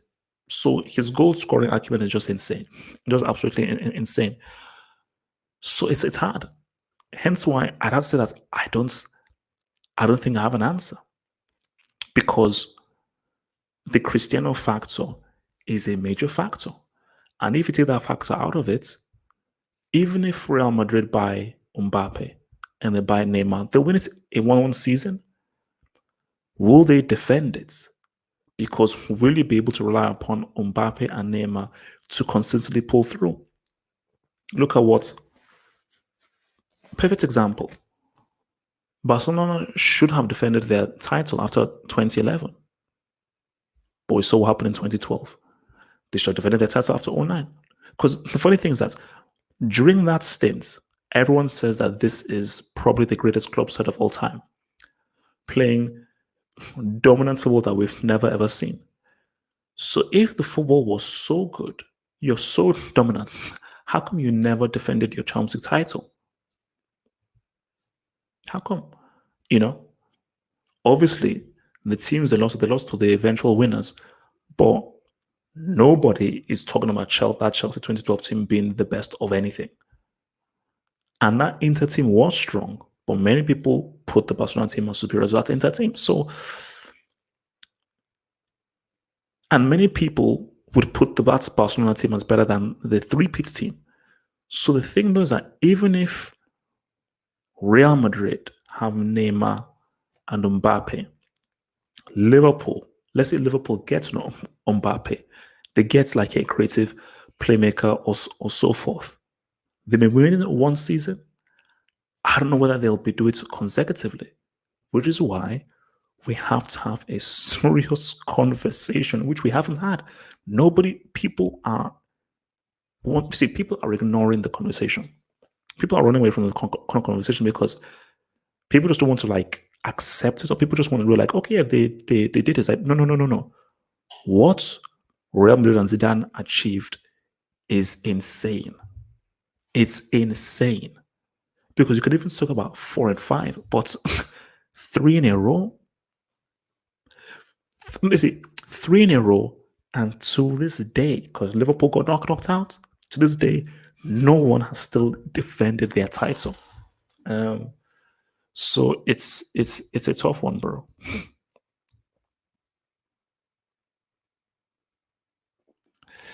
Again, Footy Wizard Man, thank you for super chat, big man. Footy Wizard Man, thank you, bro.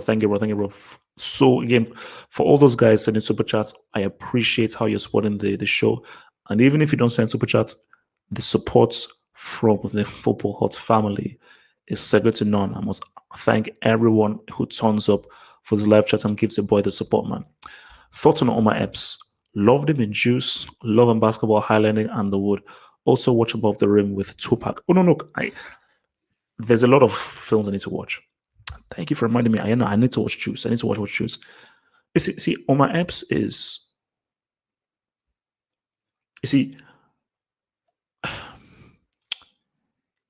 he is a legend for African American cinema, and for me, I would say like he would be. If you look at it like the African American cinema guys, I would put him above like a Morris Chestnut. But would I put him on the same level as a Cuba Gooding? But put it this way, Omar Epps, I felt maybe this was unfair. He never really broke into the mainstream in the same way that Cuba Gooding did. But I feel whether you want to bring in a Lawrence Tate, a Morris Chestnut, a Blair Underwood, I think Omar Epps was a cut above those guys. And I don't feel like if Omar Epps was really given much of a chance by bigger Hollywood, because people just said, oh no, Omar Epps, you're just for black cinema. And I do feel like even like Omar Epps is no Forrest Whitaker, okay, who is like one of the best of the best of the best. But I do feel that, he should be given like, I would put Omar Epps like upper tier 3, just about upper tier 3. So yeah. So what's made Brazil 2014 one of the best World Cups? I think what made it so good was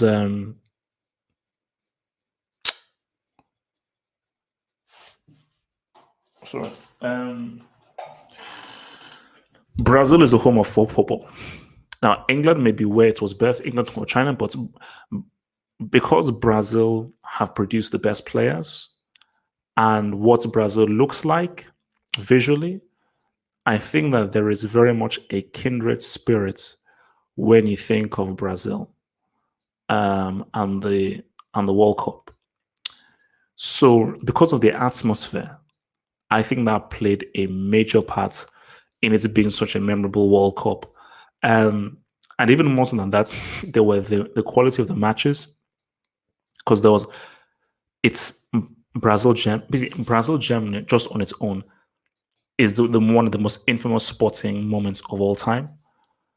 And it's ended an amazing way, like because again, Mario Götze's goal was an absolutely iconic goal. Absolutely iconic goal. Because remember, really, that World Cup was supposed to be this is where Messi finally becomes the GOAT. That was like, and there's very much a feeling that, especially the way that Argentina were going, that yeah, this is Messi's moment. But when Germany did what they did to Brazil, I was like, okay, we're in for a final. Because again, like that's there was I don't think there was really a favorite. There was not a favorite because even if people like, oh no, Germany beat Brazil 7-1, yeah, they did it was a lashing. But Brazil were not very good. I remember Brazil was struggling. They struggled against Colombia. They struggled against Chile where they had to go through penalties. So they never really felt quite right. And you can't win a World Cup with an R&B duo as your strike force. Can't do it. Even if you're Brazil or so forth, you cannot win a World Cup with an R&B duo as your strike force. You simply can't do so. I think that was really the biggest issue. Um, all right. So guys, I'm just gonna take a quick break. Talk amongst yourselves because I'll be talking now for an hour and 40 minutes, and I want to just make sure that I have a level head. So I'm going to take a quick 5 minutes break. I'll be back in 5 minutes. I'm going to take a quick 5 minutes break, and then I shall be back. Okay. Okay, 5 minutes. So just bear with me, and I'll be back in 5 minutes, man. All right. Peace out. I'll be back in five.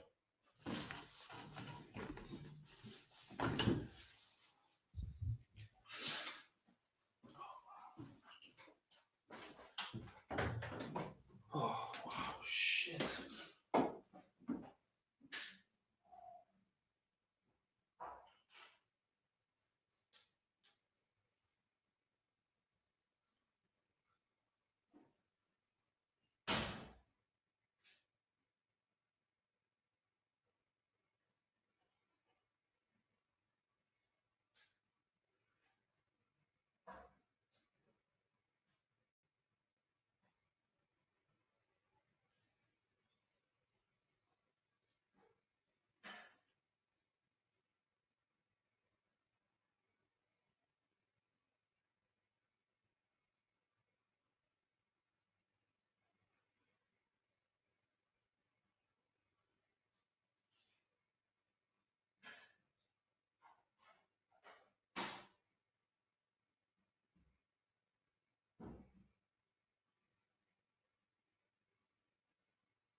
boys back, the boys back, the boys back, the boys back, man.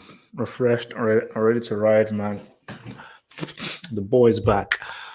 All right. All right, let's ride, man. All right, let's see. So, what's gonna happen with Pochettino? What am I doing here? Sorry. I think he should go to Dortmund. So for Pochettino, I think, first of all, I mean, it was right time. I think he needs to definitely take this sabbatical and chill out, for sure. And like recharge his batteries.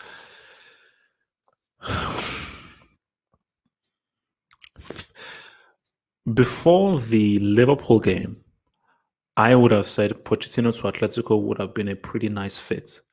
Based on the infrastructure and the players there, I thought that would have been a pretty nice fit for him. But then Anfield happened, so I was like, okay, maybe Simeone is reminding people what he can do.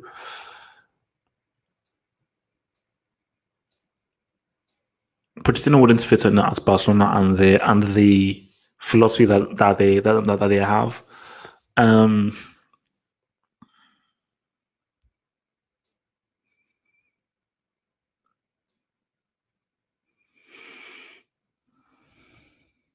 You know, it's just that Hansi Flick is doing such a good job. I think Pochettino would perhaps thrive at Bayern Munich and whatever. I think that he would probably do a good job there at Bayern Munich. Dortmund, no way. The style that they have and so forth and how they want to play is the antithesis of what Pochettino is about. And I think that it would be a clash of styles. So I would say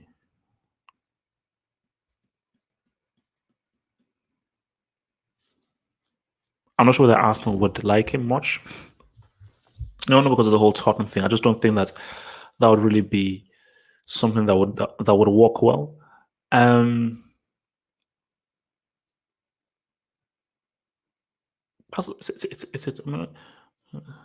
Let's see.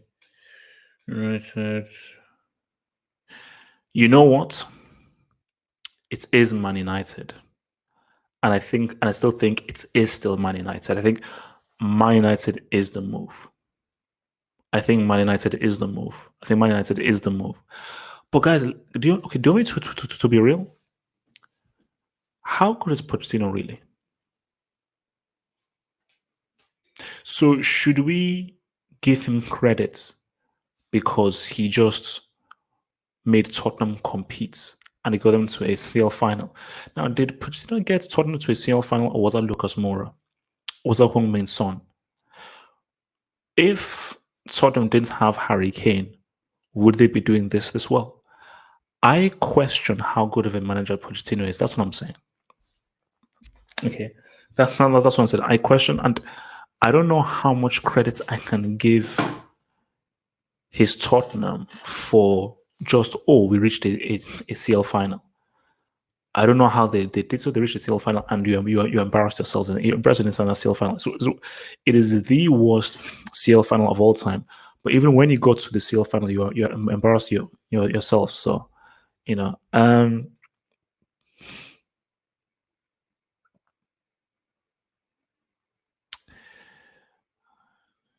all right, let's see what it has to say, bro.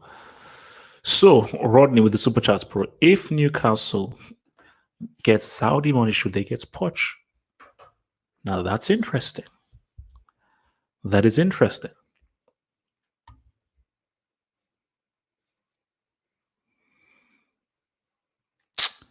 Should they get Poch?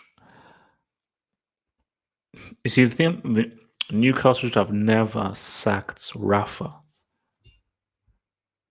But I don't think they'll get Rafa. But I think Pochettino is an interesting acquisition. It's an interesting acquisition. Do you know who Newcastle should really get? But I don't think they'll be able to get him. Is Sancho. I think he'd be perfect to lead like a offensive attacking renaissance. Because remember, guys, forget Newcastle back like in the late 90s, they were a very entertaining team to watch with Aspria, Shearer, Ginola, and so forth. They were a very entertaining team to watch. So I think Newcastle definitely want to go back to those heydays. But yeah, we'll see. We'll see. So for instance, will we ever see a nation defending the World Cup title 3 times like Madrid in the CL? No, it's impossible. That is literally impossible because 3 years is that's a span of 12 years. So even what Brazil did 58, 62, and 70 is amazing. To win 3 in 4 is amazing. To win 3 in 4 is simply amazing. That is a simply amazing thing. To win 3 in 4 is a simply amazing achievement, and really, Brazil should have done 3 in 3 because they should have won it in 98, but it's impossible because 4 years is far too much of a time to really do that three-peats.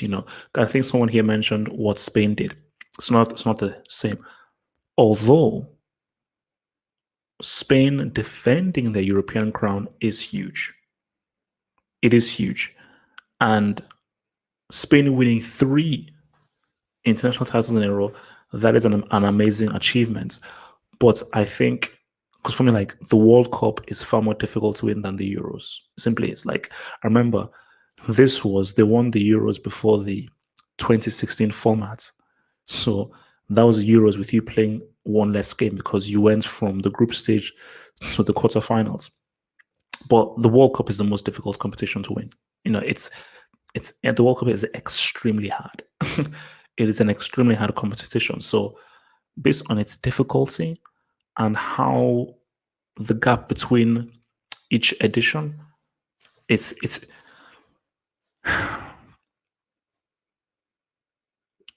okay, be real with you. In this current climate, with the amount of teams there are, I don't think we will see a country defend their title anytime soon. France won't defend their title. Even if people say, well, why shouldn't France? Because we still have the best squad, best talents, and the guys that won in 2018 are still in like their 20s. So in 2022, Pogba, Griezmann, Mbappe, the Us, Varane, Pava, they'll be like either in their late 20s. See, most of them will either be in their late 20s or early 30s. And Mbappe will be like, what, 24 or something? Do you know how sick it is? Mbappe will be at his peak at the is it Mexico or Canada and America? So yeah, Mbappe is going to be at his peak at the next World Cup. So yes, the Us. Okay. Yes, Mo. The Us. I didn't stutter. The Us. I still believe in the Us. Okay. I still believe in the Us. So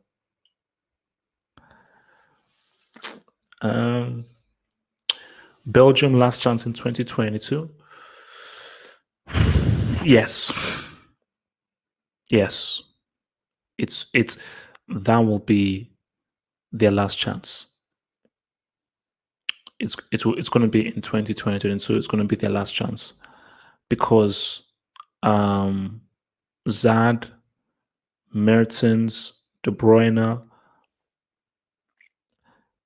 like in 2026, these guys are going to be too old. So 19, 20, 20, yeah, they'll be too old in 2026. They'll be way too old. And I just don't feel that Belgium have the psychology to win the World Cup? Because World Cup isn't merely about skill, because that Belgian side is insanely talented. And I think by them finishing third, they've already established themselves of a huge force. But I think you need to have character, and also that's why company is was so important to be in that team. And if you don't have character or true leaders, it's going to be hard. Look, I love Zad. Zad is my dude. Zad isn't a leader, and Zad shouldn't really be a captain. You know, Zad isn't captain material. He's just there just to do his thing. And within a Zad, a De Bruyne, you see though,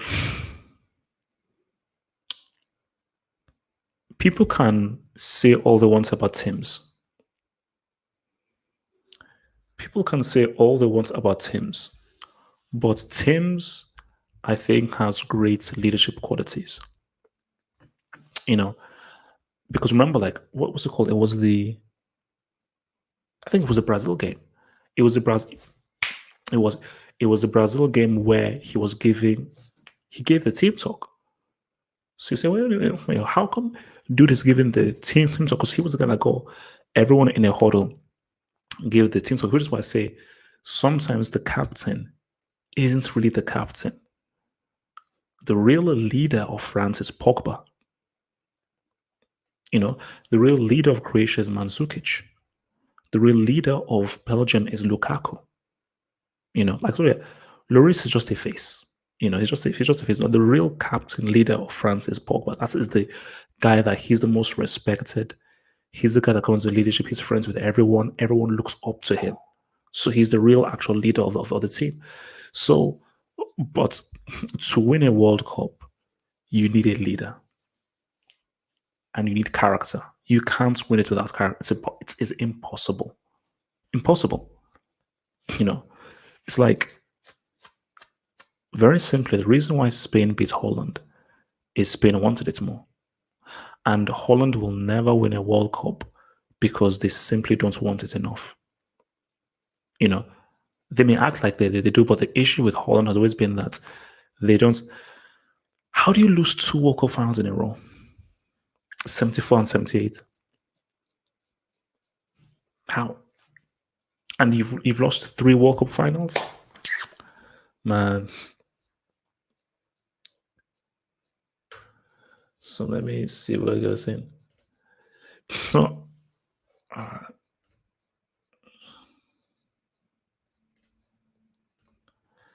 so how can we explain England's failures? Can they win trophies anytime soon? I think, see, England, the issue with England is hype. Look, I live in England, so I would know. We have to have a conversation as to how good were Lampard and Gerrard really. I know nobody was going to win it, but if you were so good, why did you flop in 2006, 2008, 2010? Sorry, 2006. You didn't qualify for 2008, 2010, 2012, 2014. How can you keep on flopping so many times? You know, so I think it's a thing of they couldn't deal with the pressure. I don't think they were not international quality. And you may have talented individuals because Lampard, Gerrard, all those guys are talented individuals, but talented individuals doesn't always make a functionable team. And what you need is you have to know how to build a team. And they never came together to build a team. So you can blame the coach to a degree, but you also have to blame the players who are not able to adapt. You have to adapt because you can't assume that, oh, I will just bring in the same psychology I have at Chelsea and Liverpool for this game. That's not going to work. A World Cup is completely different from a club game or a CL game. Um, I think that England are in a good spot because I think even if England may not have the individual talents as they did before, I think there is a stronger team, chemistry, cohesiveness they are right now. Like what made that Italy '06 team so good wasn't they didn't have the best individuals in the world. Remember, Del Piero was past his peak. Totti was past his peak. Who the hell is Iaquinta? Who the hell is Gilardino? But they were a very good team. And for me, 10 times out of 10, the stronger team beats the superior individuals. 10 times out of 10. You know. So the key thing for is that they weren't a strong team. And the mistake or the arrogance was, oh, look at what Gerrard has done. Look at what Lampard has done. Look at what Bex has done. Look at what Owen has done. Look how we got Rio, we got Terry, we got Ashley. Like individuals, Rio and Terry were amongst the best defenders in the world. And I will put Rio and Terry up against any defensive partnership. Ashley Cole for me is the best left back of all time. Michael Owen was one of the most clutch strikers ever. Lampard, highest midfield goal scorer in the Premier League. Gerrard, arguably one of the best midfielders in the Premier League. Bex, one of the best crosses of the ball that we've ever seen. So, individually, and Joe Cole, one of the most underrated players of his generation. So, we just look at the team, man for man, you're like, wow. But you have to make that function into a team. Brazil 2006. Dino, Adriano, Ronaldo, Cafu, flipping Ginino Pernambucano. That team was insane. Cicinho, if you guys remember him, but they didn't make great individuals, supreme individuals. They didn't make a great team. You have to have a functioning team. But I do believe that it could happen. It could happen. I think they could have a good team, but I don't think Southgate is the right manager, though. That's my only thing. I don't think he's the right manager. All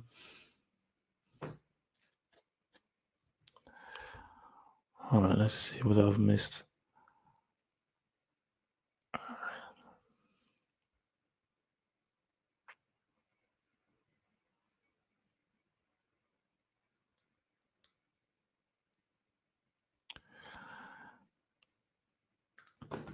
Say that Germany lost 2 in a row in 82 and 86. Yes, they did. But they have 4 World Cups. So, no, Germany's record is crazy. So remember, so they won in 74. Oh no, that was Holland. Sorry, they won in 74. So lost in 82, lost in 86, won in 1990. Then obviously then they had a massive lost in 02.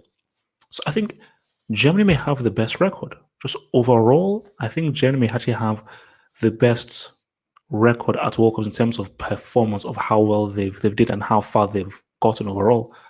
You know. So I think in most World Cups, Germany have either made the final or made at least the last 4. So yeah, it's huge, man. All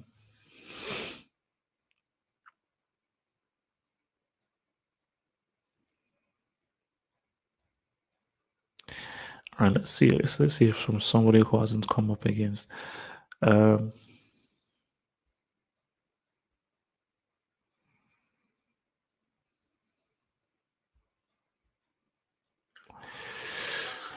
So in 2018, Brazil was too deep and talented to not make top 3 in the World Cup. Were they?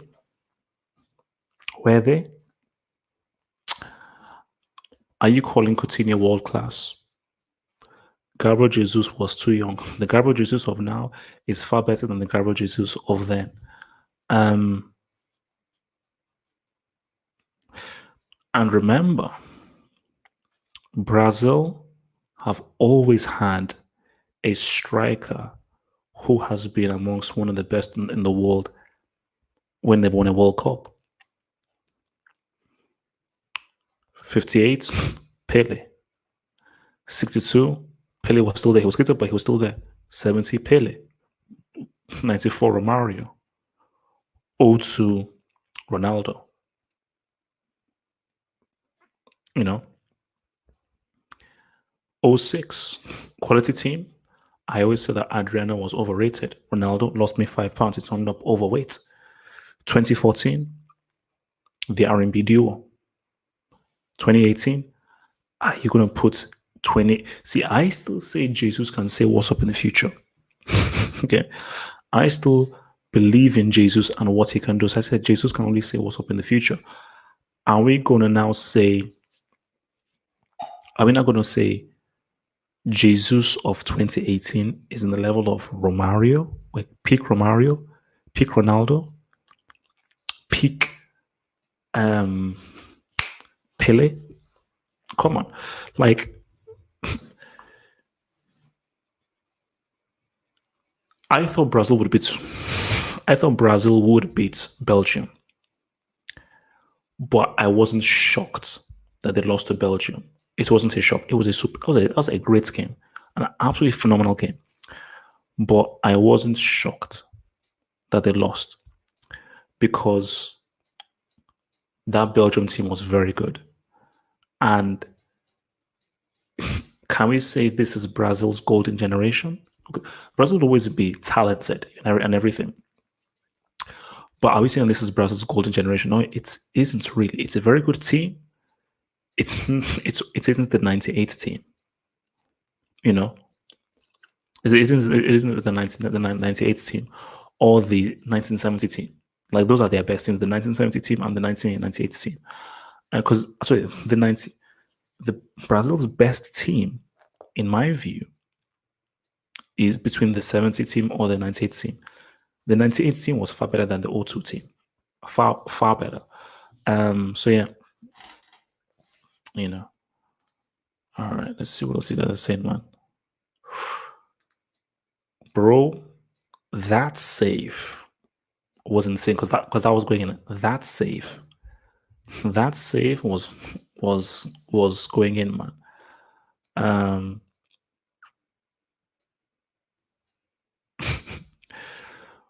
Bro, I'm not even gonna address them by name, bro. It's just not happening. I'm not addressing those guys by name. No way.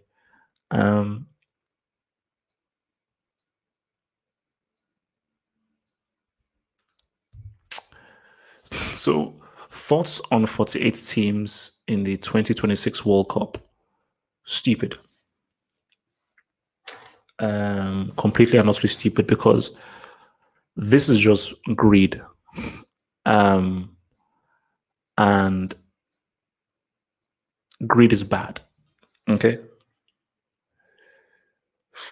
Like, that's why I didn't even like how when they expanded the teams at the Euros, because it's like, just keep things as is. 48 teams is stupid because, you see, when you now do 48 teams, that means you now do the third best loser. Because remember, guys, if the Euros was done properly, Portugal don't make it out of the group because it's the best, it's the top two teams. And I think that should always be how it should be. Where is the top two teams? Why do you need 48 teams? The whole point of a World Cup is the best of the best, is the elite of the elite. You have now sort of done away with the riffraff, and now these are the very best. What's the point of qualifying? If this was just a thing of, oh, we want to represent the world, then make it 50 teams, make it 60 teams, make it 80 teams. So that's the thing, because you always have to keep it proper, Keep it at 32. So 48 would be stupid, man. Completely stupid. So somewhere there's something interesting. Bro, I watched this with my Japanese friend. So imagine, I think I still have the footage on my phone. I watched this with my Japanese friend. And for me, this was the best game of the World Cup, easily. Best game of the World Cup. Absolutely amazing game. And Japan was so close. They were so close. That's why. Because this was before the Brazil. Yes, this was before the Brazil game. And when you saw how Belgium came through the jaws of defeat, you're like, boom. Which is why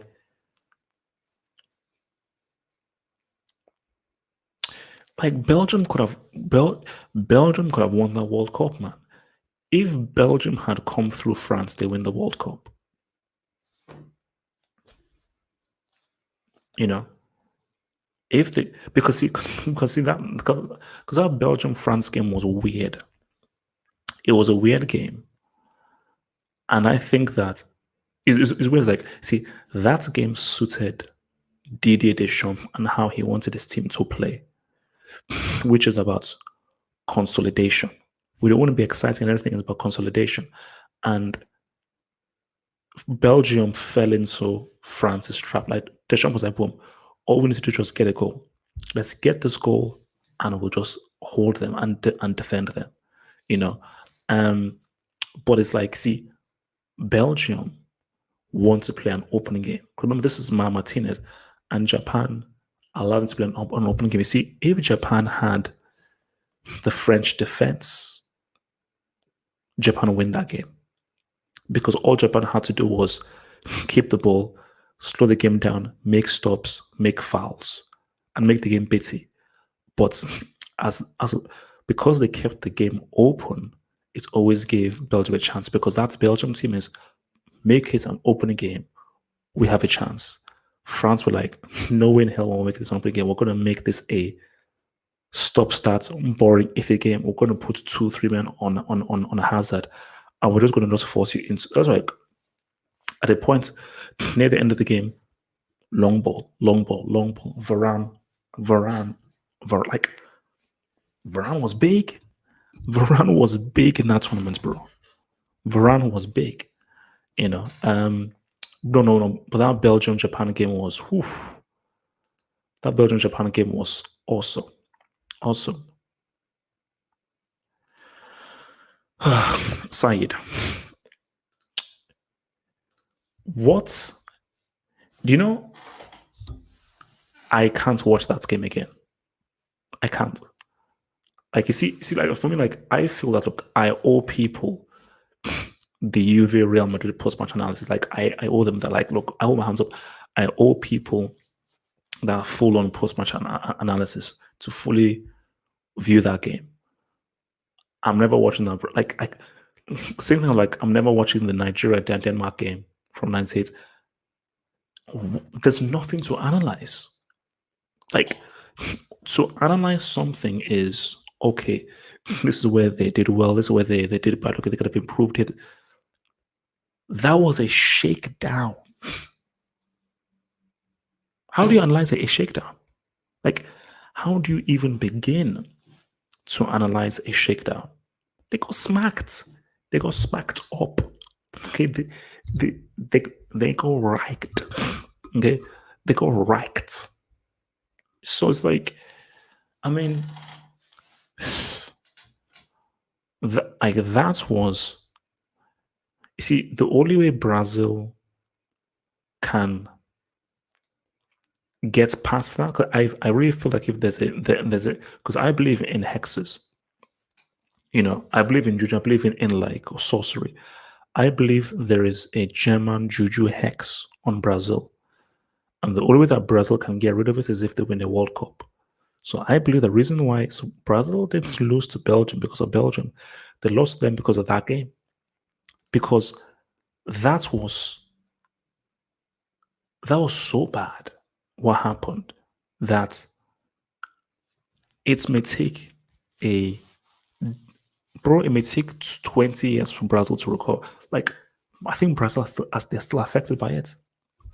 You know, like they literally took the Brazilian badge and they just pissed all over. Pissed all over. They pissed all over. Like it was, bro, 100% PTSD. But no, this is it's more like, see, now I'm not gonna what this. It is PTCD, post-traumatic circumcision.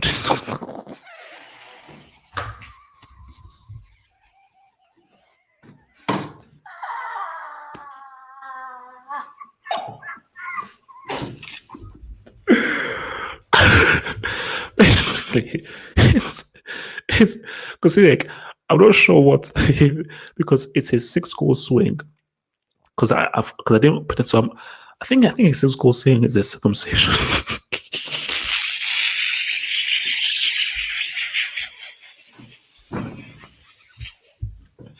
But it is wait, it is PTSD because his post-traumatic sacrificial disorder.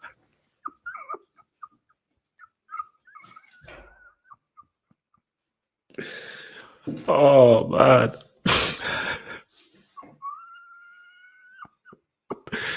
Oh man.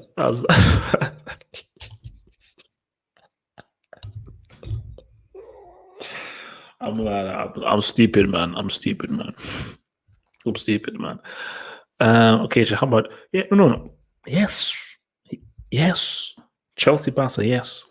Chelsea Barca 2012, man. See, look, I don't want to be rude. I don't want to be rude. So Messi scored 91 goals in 2012. That was arguably his greatest year. How the hell did you lose to Di Matteo? It's like, I mean, I don't want to be rude and everything, but how the hell did you lose to Di Matteo? Look, it's wild, bro. It's wild.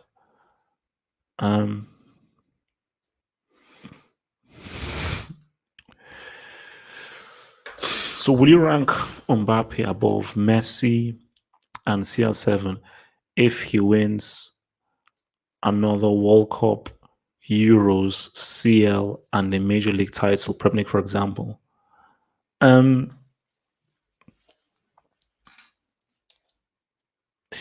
You would have to. You would have to now 100% like you would have to say that's okay.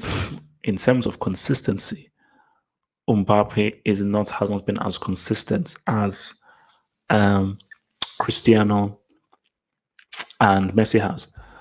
But if Mbappe drop a Ballon d'Or in there, if World Cup, Euros, CL, a Premier League or La Liga, and he wins a Ballon d'Or, there's no discussion.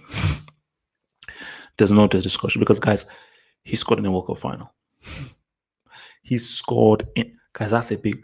As a teenager, it's too big. He scored in a World Cup final as a teen, as a pre-pubescent teen. I think that's too big. You cannot ignore that, man.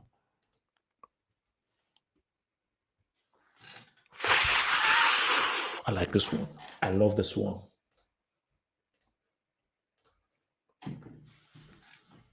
You know what? I would rather lose 7-1.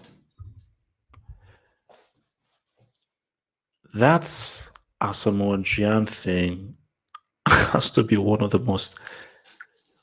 You are a last minute penalty kick away from taking your country to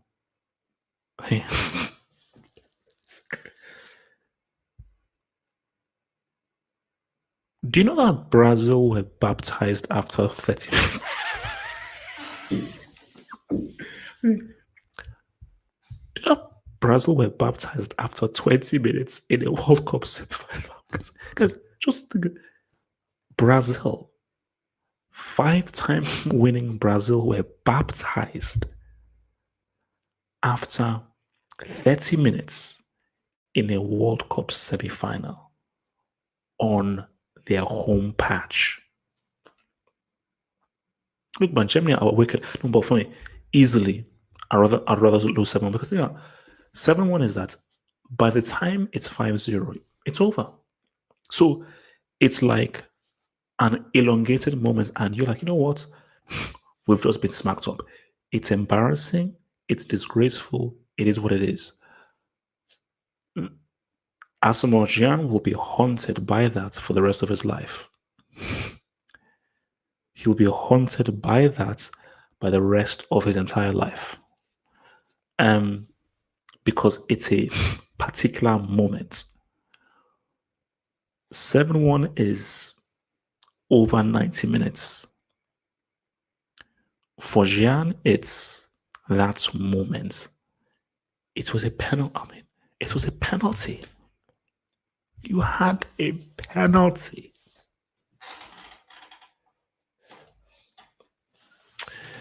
Thoughts for swapping Sancho for Greenwood? You must be sick in the head. Greenwood is cool. Greenwood is nowhere near Sancho's ability. And Dortmund would be stupid, thick-headed to sell Sancho. It's like if do Dortmund have no appreciation for what Sancho has already done? For them, Sancho is a quality player who's still very young and can only get better. He can only get better. I mean, how old is dude? You know, this dude can only get better. Wait, let me check. What's the thing solo, man? Sancho 20. Dude is 20. Dude is 20. So like that would be the dumbest swap of all time. It would be the dumbest swap of all time. Mason Greenwood is a young up and comer. People are already talking about Sancho amongst some of the top players in the world. And has Mason Greenwood done what Sancho did? Has Mason Greenwood scored at the Camp Nou? Has Mason Greenwood has Mason Greenwood performed like Sancho did against PSG in that first leg? No. So look, bro, it's a different class, man. The Us is more talented than Mbappe. He is. People will call me crazy. Talents, yeah. See, the Us can do more. Right foot, left foot, better dribbler, better technically, better ball control, and far more dangerous off his own back. But for me, Mbappe is more efficient. As of right now, I think those can get better, but I think I will entrust on Mbappe delivering for me than the Us can. I think the Us can sometimes just have rapid games where he's just lost his head. But I just please appease, bro. If Barcelona want to sell Us, Chelsea get him. Chelsea should get him. Chelsea should get him 100%. 100%. So, I mean, boy, yes, it's like the game. Thank you for the super chat. HH, can you explain how Pep didn't even do a back-to-back CL without Barcelona team? And how did Zizou, who is a rookie, do 1, 2, 3 CLs in a row? You see, this is one of, and I even mentioned before, this is one of the great mysteries in football. But we have to ask ourselves this. Is that Barcelona team really better than that Real Madrid team? That's why when I say that, let's compare both sides. You can't use the argument that, oh, they were lucky. You can't use the arguments of luck of winning 3 in a row. That's stupid. Anybody that says it's luck, you're an idiot. You're a complete total idiot if you say 3 in a row. Oh, no, that's just luck. No, because I believe, yeah, in 2018 they had to go through Juventus, PSG, and Bayern in 2018. In 2017, you went up against, in my opinion, Allegri's best Juve side. Allegri's best Juve side. Okay, 2016, people say, okay, well, they were a bit lucky and so forth in 2016, but you still have to win it. And Atletico pushed them to 2 penalties. Atletico pushed them to penalties. So, and for me, I feel that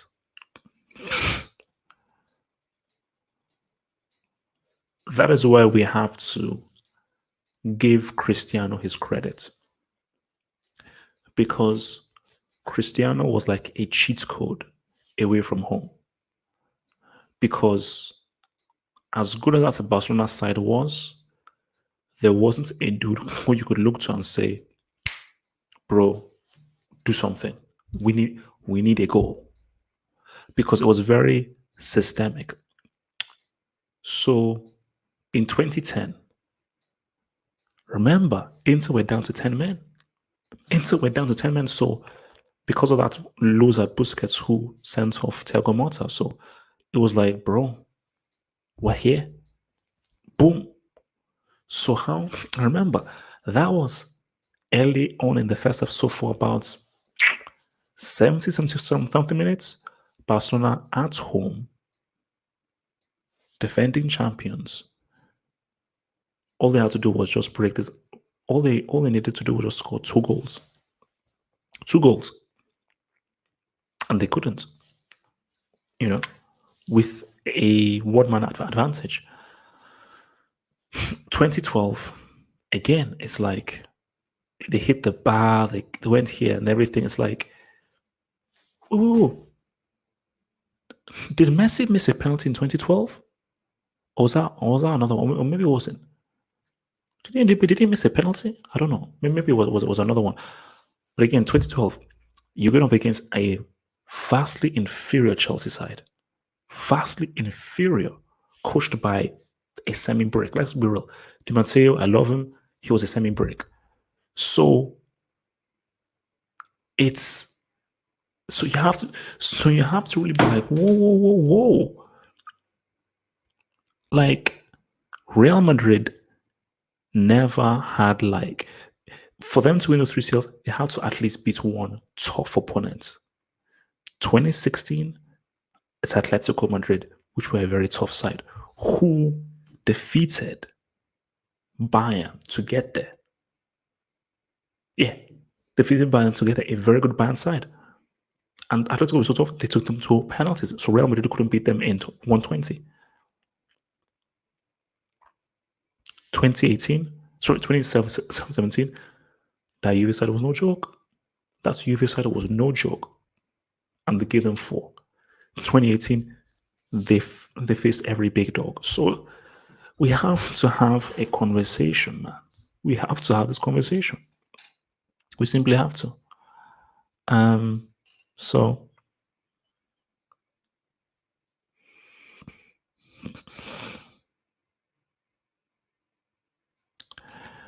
Costa Rica versus Holland.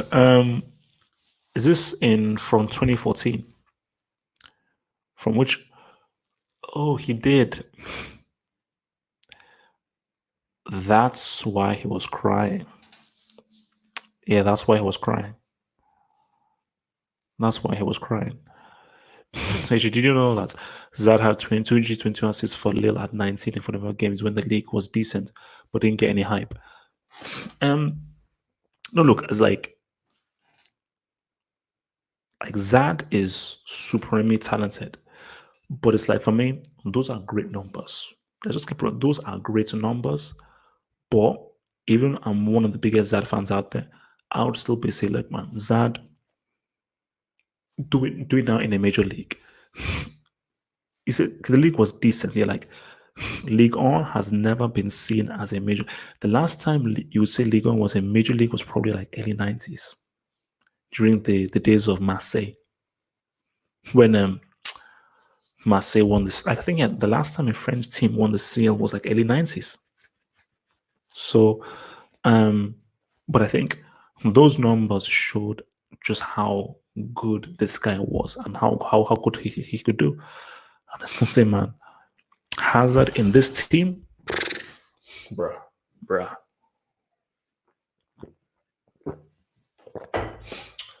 All right. Let's see what else.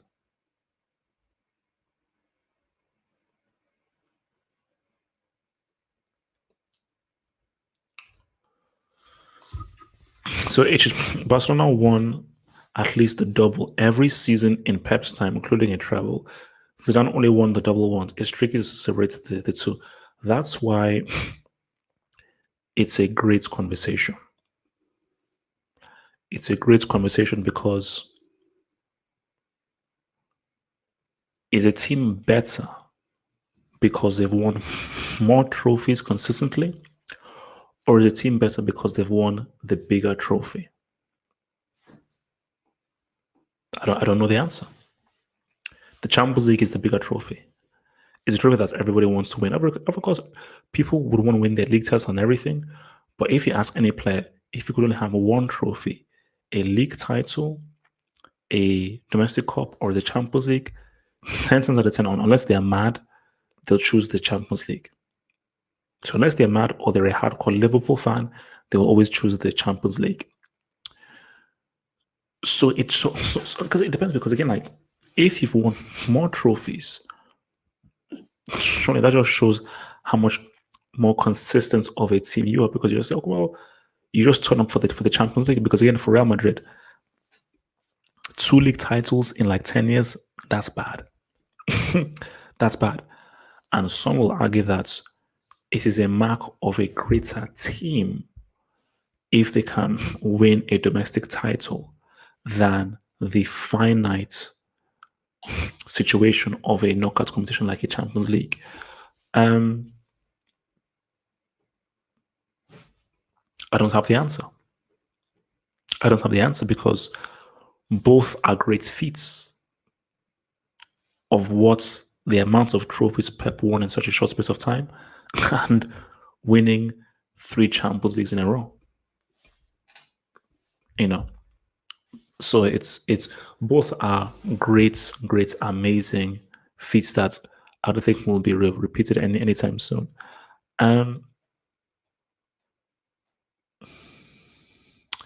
So 13 UCL titles is undisputed. It's that simple.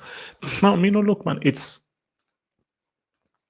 that is why I always say like Real Madrid are the biggest club in football. Off the pitch, it's Man United. Off the pitch, it's Man United. They are the ones. But the biggest club in football, when it comes to football, is Real Madrid because of 13 UCL titles. So Barcelona may have won more trophies with regards to La Liga, Copa del Rey, some CLs here and there, and a treble. But the Champions League is the biggest competition. It's the one that everyone wants to win. It's the one that everyone sort of like focus on. It's the one that everybody wants to sort of get their hands on. And I think once you have that, it's like, So, HH, do you think Man U, Chelsea, Man City, Arsenal, Liverpool, Spurs will be at the top of their game at the same time? No. Tottenham are going to struggle because Harry Kane is going to leave. So that's puts Harry Kane is leaving. And once Harry Kane leaves, Tottenham are going to struggle. Arsenal are going to have to face a very difficult period. And I don't know whether Arteta is the right man for Arsenal. Aubameyang is leaving because Aubameyang knows that I have one last big move in me. And if I don't make this big move, I will never have the opportunity to win a Champions League because Aubameyang knows that I have the chance to join a crew that can give me a CL. Arsenal are not winning a seal anytime soon. But I do feel that in Man U, Chelsea, Man City, and Liverpool, potentially yes. Man United are maybe one or two signings away from be okay. Whoa, one or two. If they keep Pogba, as long as they keep Pogba, they don't sell anything. They're one or two signings away from really saying what's up. I think Chelsea, same thing. One or two signings, an inside forward, maybe another defender.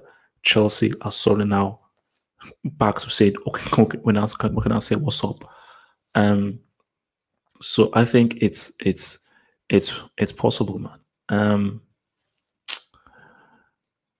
But you see, more Sancho, yes. Fred does what Partey does. Now, maybe not as well as Partey, but I think Fred and McTominay are similar to what Partey does for Atletico Madrid, and I think Fred has had one of the most underrated performances this season. What Man United need is a Toni Kroos. That's what they need. I keep saying this. United fans are not listening to me. What if they get Toni Kroos? Bruno Fernandes and Pogba can now ball, and it now frees them up. It drastically freezes them up, and it makes the attack real proper and so forth, man. So yeah. How do you see England dealing with Trent, Wan-Bissaka, and Reece James in the future?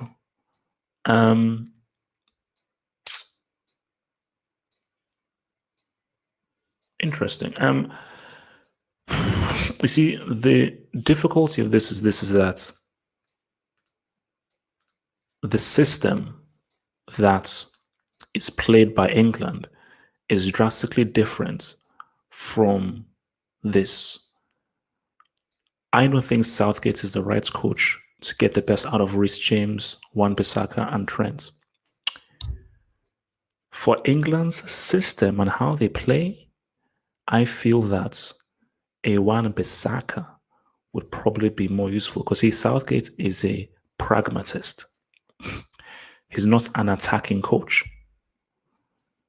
So let's say if England had like the Bournemouth coach, for instance, then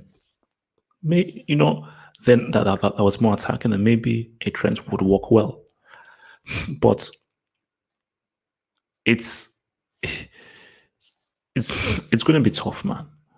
It's going to be tough because I think, look, these are three very different right backs. I think Trent is the best attacking, Wan-Bissaka is the best defending, Reece James is the most balanced. But I think Wan-Bissaka and Trent are more battle tested. So it would be. So I think issue is really between them both based on the experience that they already have in the Premier League. And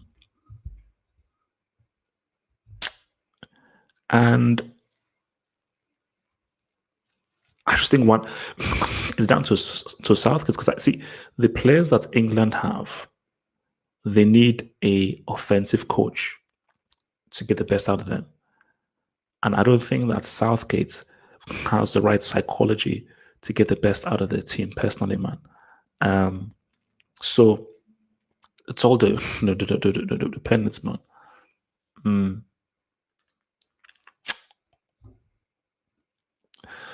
This is, I said, endorse Dowski for not leaving Bayern break. Well, should I endorse Messi? Should I endorse Totti? Should I endorse Gerrard? Should I endorse Giggs? Giggs plays for you, but should I endorse Giggs?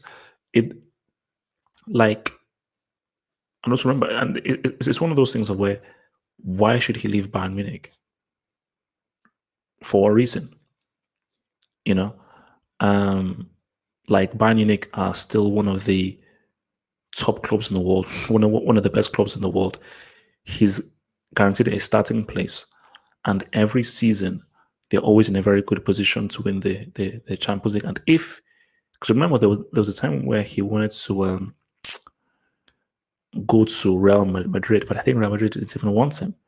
So I just don't know what would be the point in him wanting to leave a Bayern Munich. There's it just doesn't make any sense. It just doesn't make any sense. But the thing is that with Lewandowski is we can't keep talking about him as being this amazing player if you don't win the Champions League. And this may be something for us to talk about. If Lewandowski was to retire now, how would we view him? A legend? One of the best of his generation? How different is Lewandowski's legacy from Ibra's? If Lewandowski was to retire now, is Lewandowski's legacy as good as Ibra's? See, these are the things, man. These are the things. These are the things. So Lewandowski, I love him, but he betrayed us. Well, this isn't any fan that believes players should be loyal in club football is insane. Sorry to say, but if you believe in loyalty in club for football, you're insane.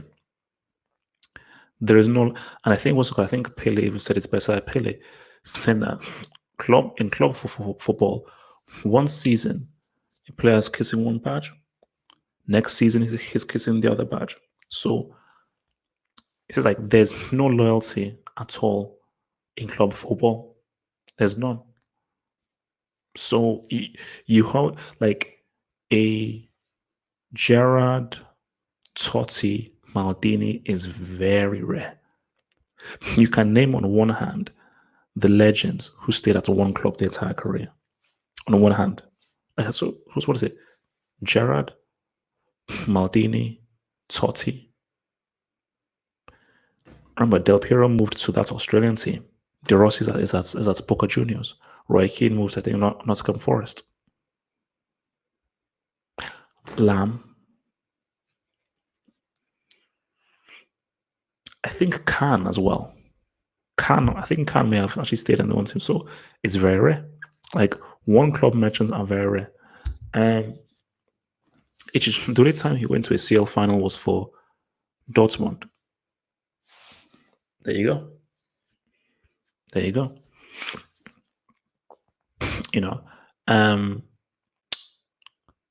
He has to win a Champions League. He simply has to for his legacy because see, my fear is that if he doesn't win a Champions League, he will be remembered as, we're not Lewandowski, but he would be overtaken by Ibra.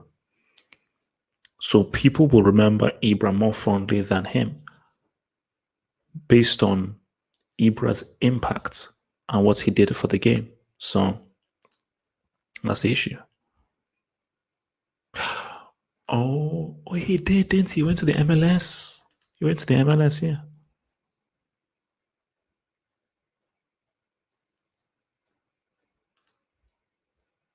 Did he?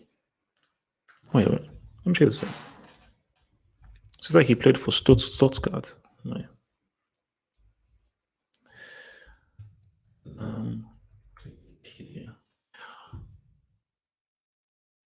Philip Lam.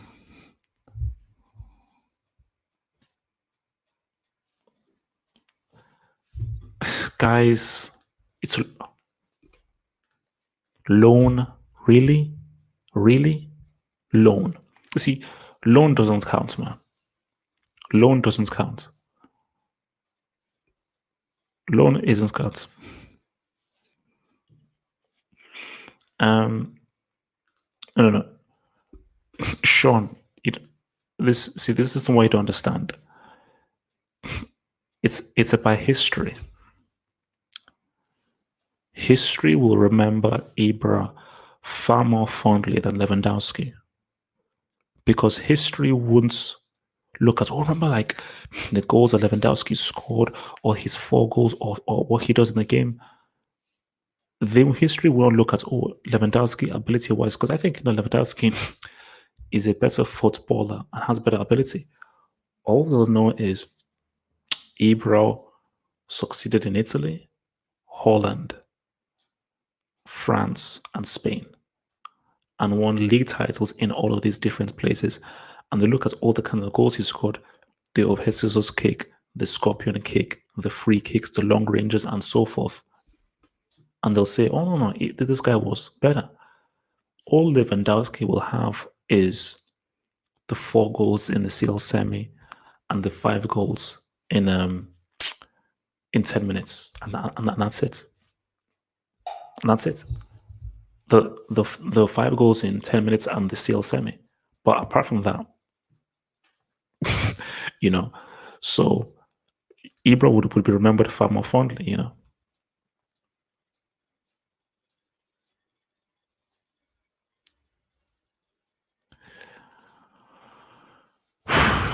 Right now,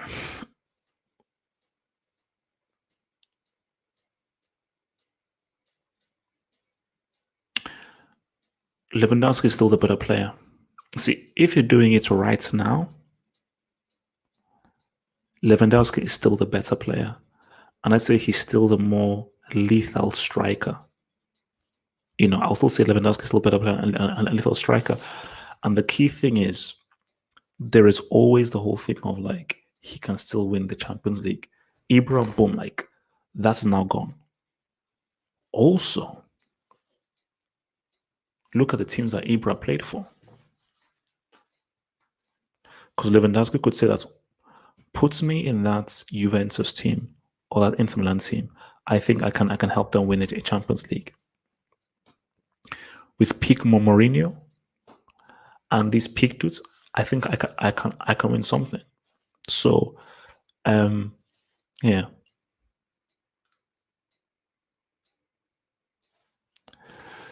No. You see, as I said, my thing with Ibra is I still believe he's overrated. And I always have to be clear with this. All because I feel a player is overrated doesn't mean he's trash. It just doesn't mean that he's as good as people think he is. Ibra isn't one of the greatest strikers of all time. He simply isn't. He's not in the same category as Weah, Shearer, Ronaldo, Gerd Muller. He's not in that same class. I'd say for his international pedigree, not the same class as Closer. But is he one of the best strikers of his generation? Yes, because of his resume. But we can't ignore the fact of the matter is that you were on stacked teams and you never made a CL final. Guys, let's be real. Ibra at his peak with peak teams never made a CL final.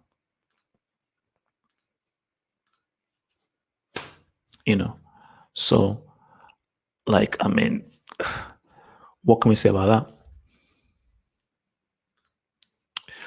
Where do you rate peak Essien? You see, peak Essien could have been something outstanding. His knee injury. I think if Essien never had that injury, Chelsea win a CL. Chelsea, because so that's crazy. Almost for I'm not hating. I'm not hating. That treble has an asterisk.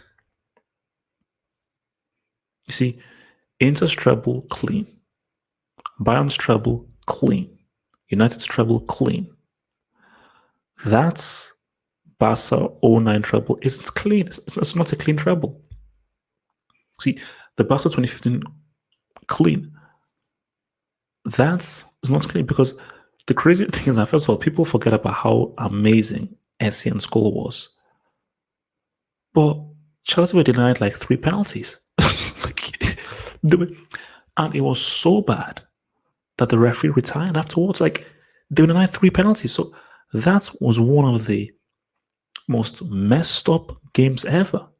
Whereas like I'm not big on conspiracy theory. Something was up there.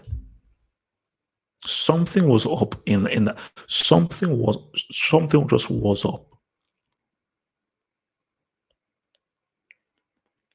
So, but yeah, I mean, if so that was 09. So if Essien was really able to ride, I think Essien, we would have to have a different conversation about the best African players. A very different conversation. And 1000% Chelsea win it. Chelsea win a CL with Mourinho. Facts. Facts. If Essien doesn't get injury, they win a CL with Mourinho. No, sorry, because Mourinho had relapsed. They win a CL. They win a CL. So they win a CL before 2012. They win a CL before 2012. Because let me be real. If Chelsea were given a penalty as they deserved to be in that game, Chelsea beats United in that final. Facts. Because it's the same thing as the Bayern Munich thing. Because at 1000%, 1000%, UEFA did not want the same two teams in two finals in a row. Well, I am convinced. Because it would have been the first time that ever happened, where the same two teams were in two finals in a row, and UEFA didn't want that. But guaranteed, if Chelsea made that final, they beat United, based on just because Chelsea were so desperate to get into the. That's why it was so painful. That's why it was so painful, because Chelsea were like, we are coming for revenge, and they were on a mission. That is why nobody was stopping Man United in 2013. Nobody was stopping them. But UEFA were like, nah, it's not good for the competition to have the same two teams in 2 finals in a row. So they were like, ref, do what you can. Like, nah, don't blow, bro. Don't blow. Three penalties, bro. There were 3 penalties. Like, there was a stonewall penalty. Come on, man. So that's treble. It ain't clean, man. That treble. So it ain't clean, bro. It ain't clean. From Footy Wizard, man. Say, we'll never forgive Guardiola for ruining Ibra's time at Barca. Plus, the CL was running from him. Barca won. Plus the CL was running from him. Barca won before and right after, and Inter won right after. Unlucky. Also, the CL was running from him. Barca won before and right after. Inter won right after. Unlucky. Side note. Alan got drugged. I didn't count his 98 loss. Screw the haters. Okay, let's break this down, man. Yes, Guardiola screwed over Ibra at Barcelona. I'm sure you've heard the stories about how he didn't, no communication, ignored him, and he allowed Messi and people to have like their own clique and crew. And Ibra was separate from that clique and crew. And that is poor man management, because even if a player is not playing on everything, you must always communicate with players. You can't leave them in the cold. And how Pep handled Ibra and Eto, it's not good. It's not good at all. So, but I still say that Ibra should have done more.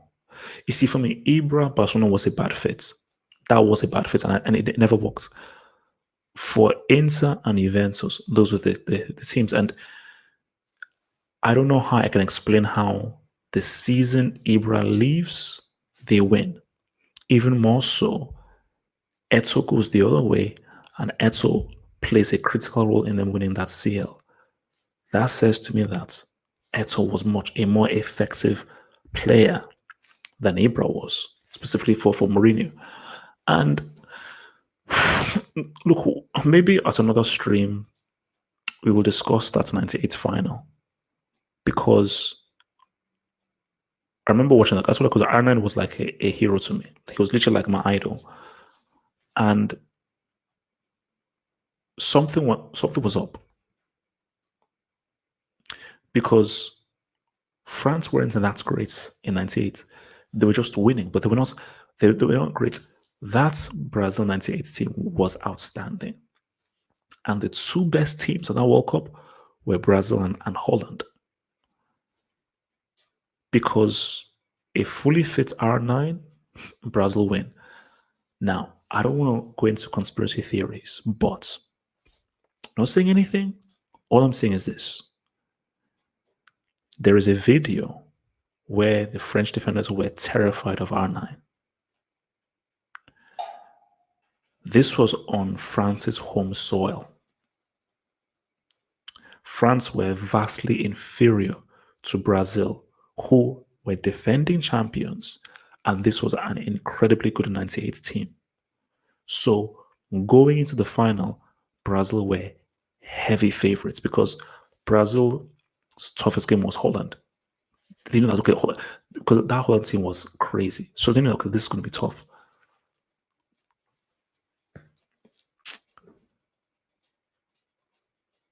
I don't want to say that something was up, bro.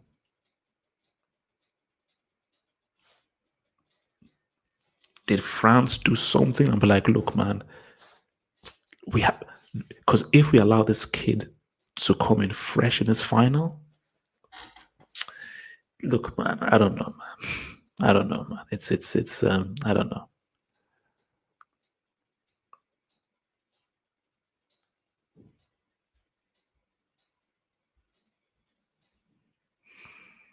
I don't say. It's been close. We keep getting close to having this CL final, but because it was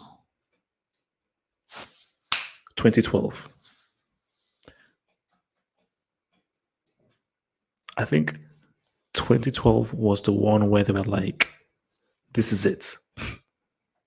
This is where we can really get our boys into like a CL final.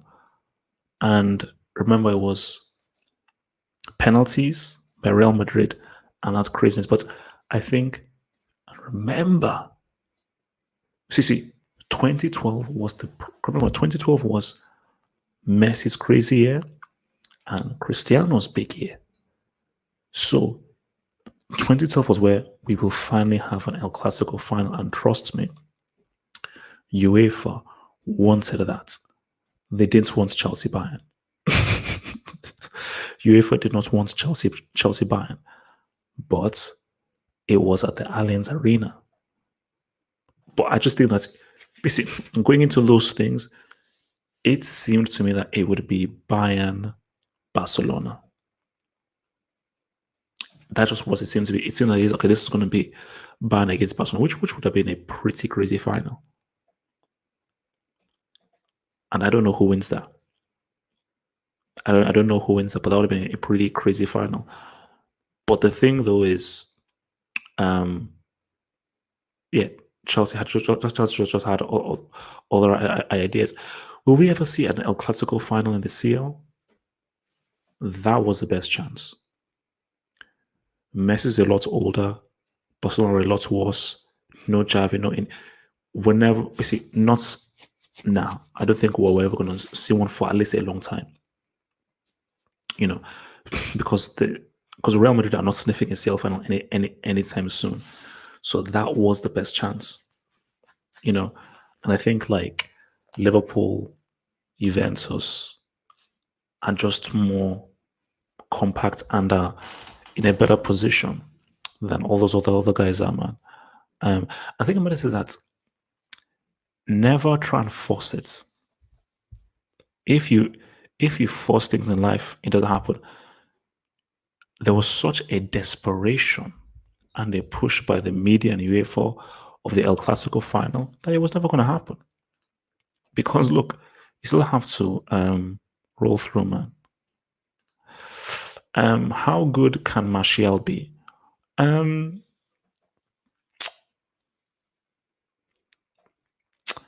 not sure whether he can be any more better than he already is.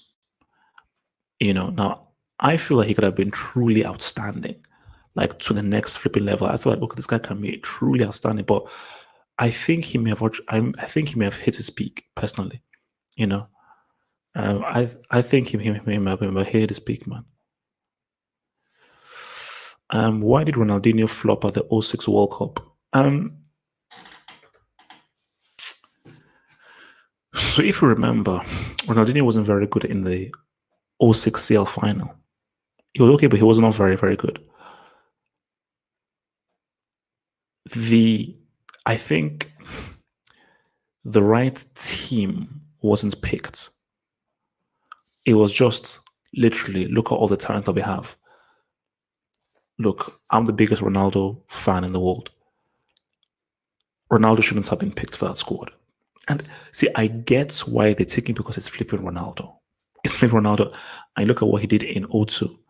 So I put money on him to be the top scorer. But in hindsight, Ronaldo shouldn't have been picked, because it should have been Ronaldinho's team, and the team should have been built around Ronaldinho. But with Adriano, Ronaldo, Ronaldinho there, too many cooks in the kitchen. Too many cooks in the kitchen. And I think there wasn't the right balance to the team. I think the mindset was, because we're so talented, we'll just win because of our talent. And the team wasn't built to cater for Ronaldinho, and Ronaldinho just felt overwhelmed by it.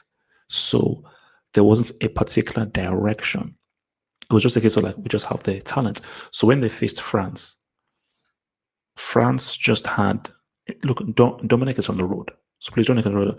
It's just that France just had, very simply, in France, it was, this team is built specifically for Zidane.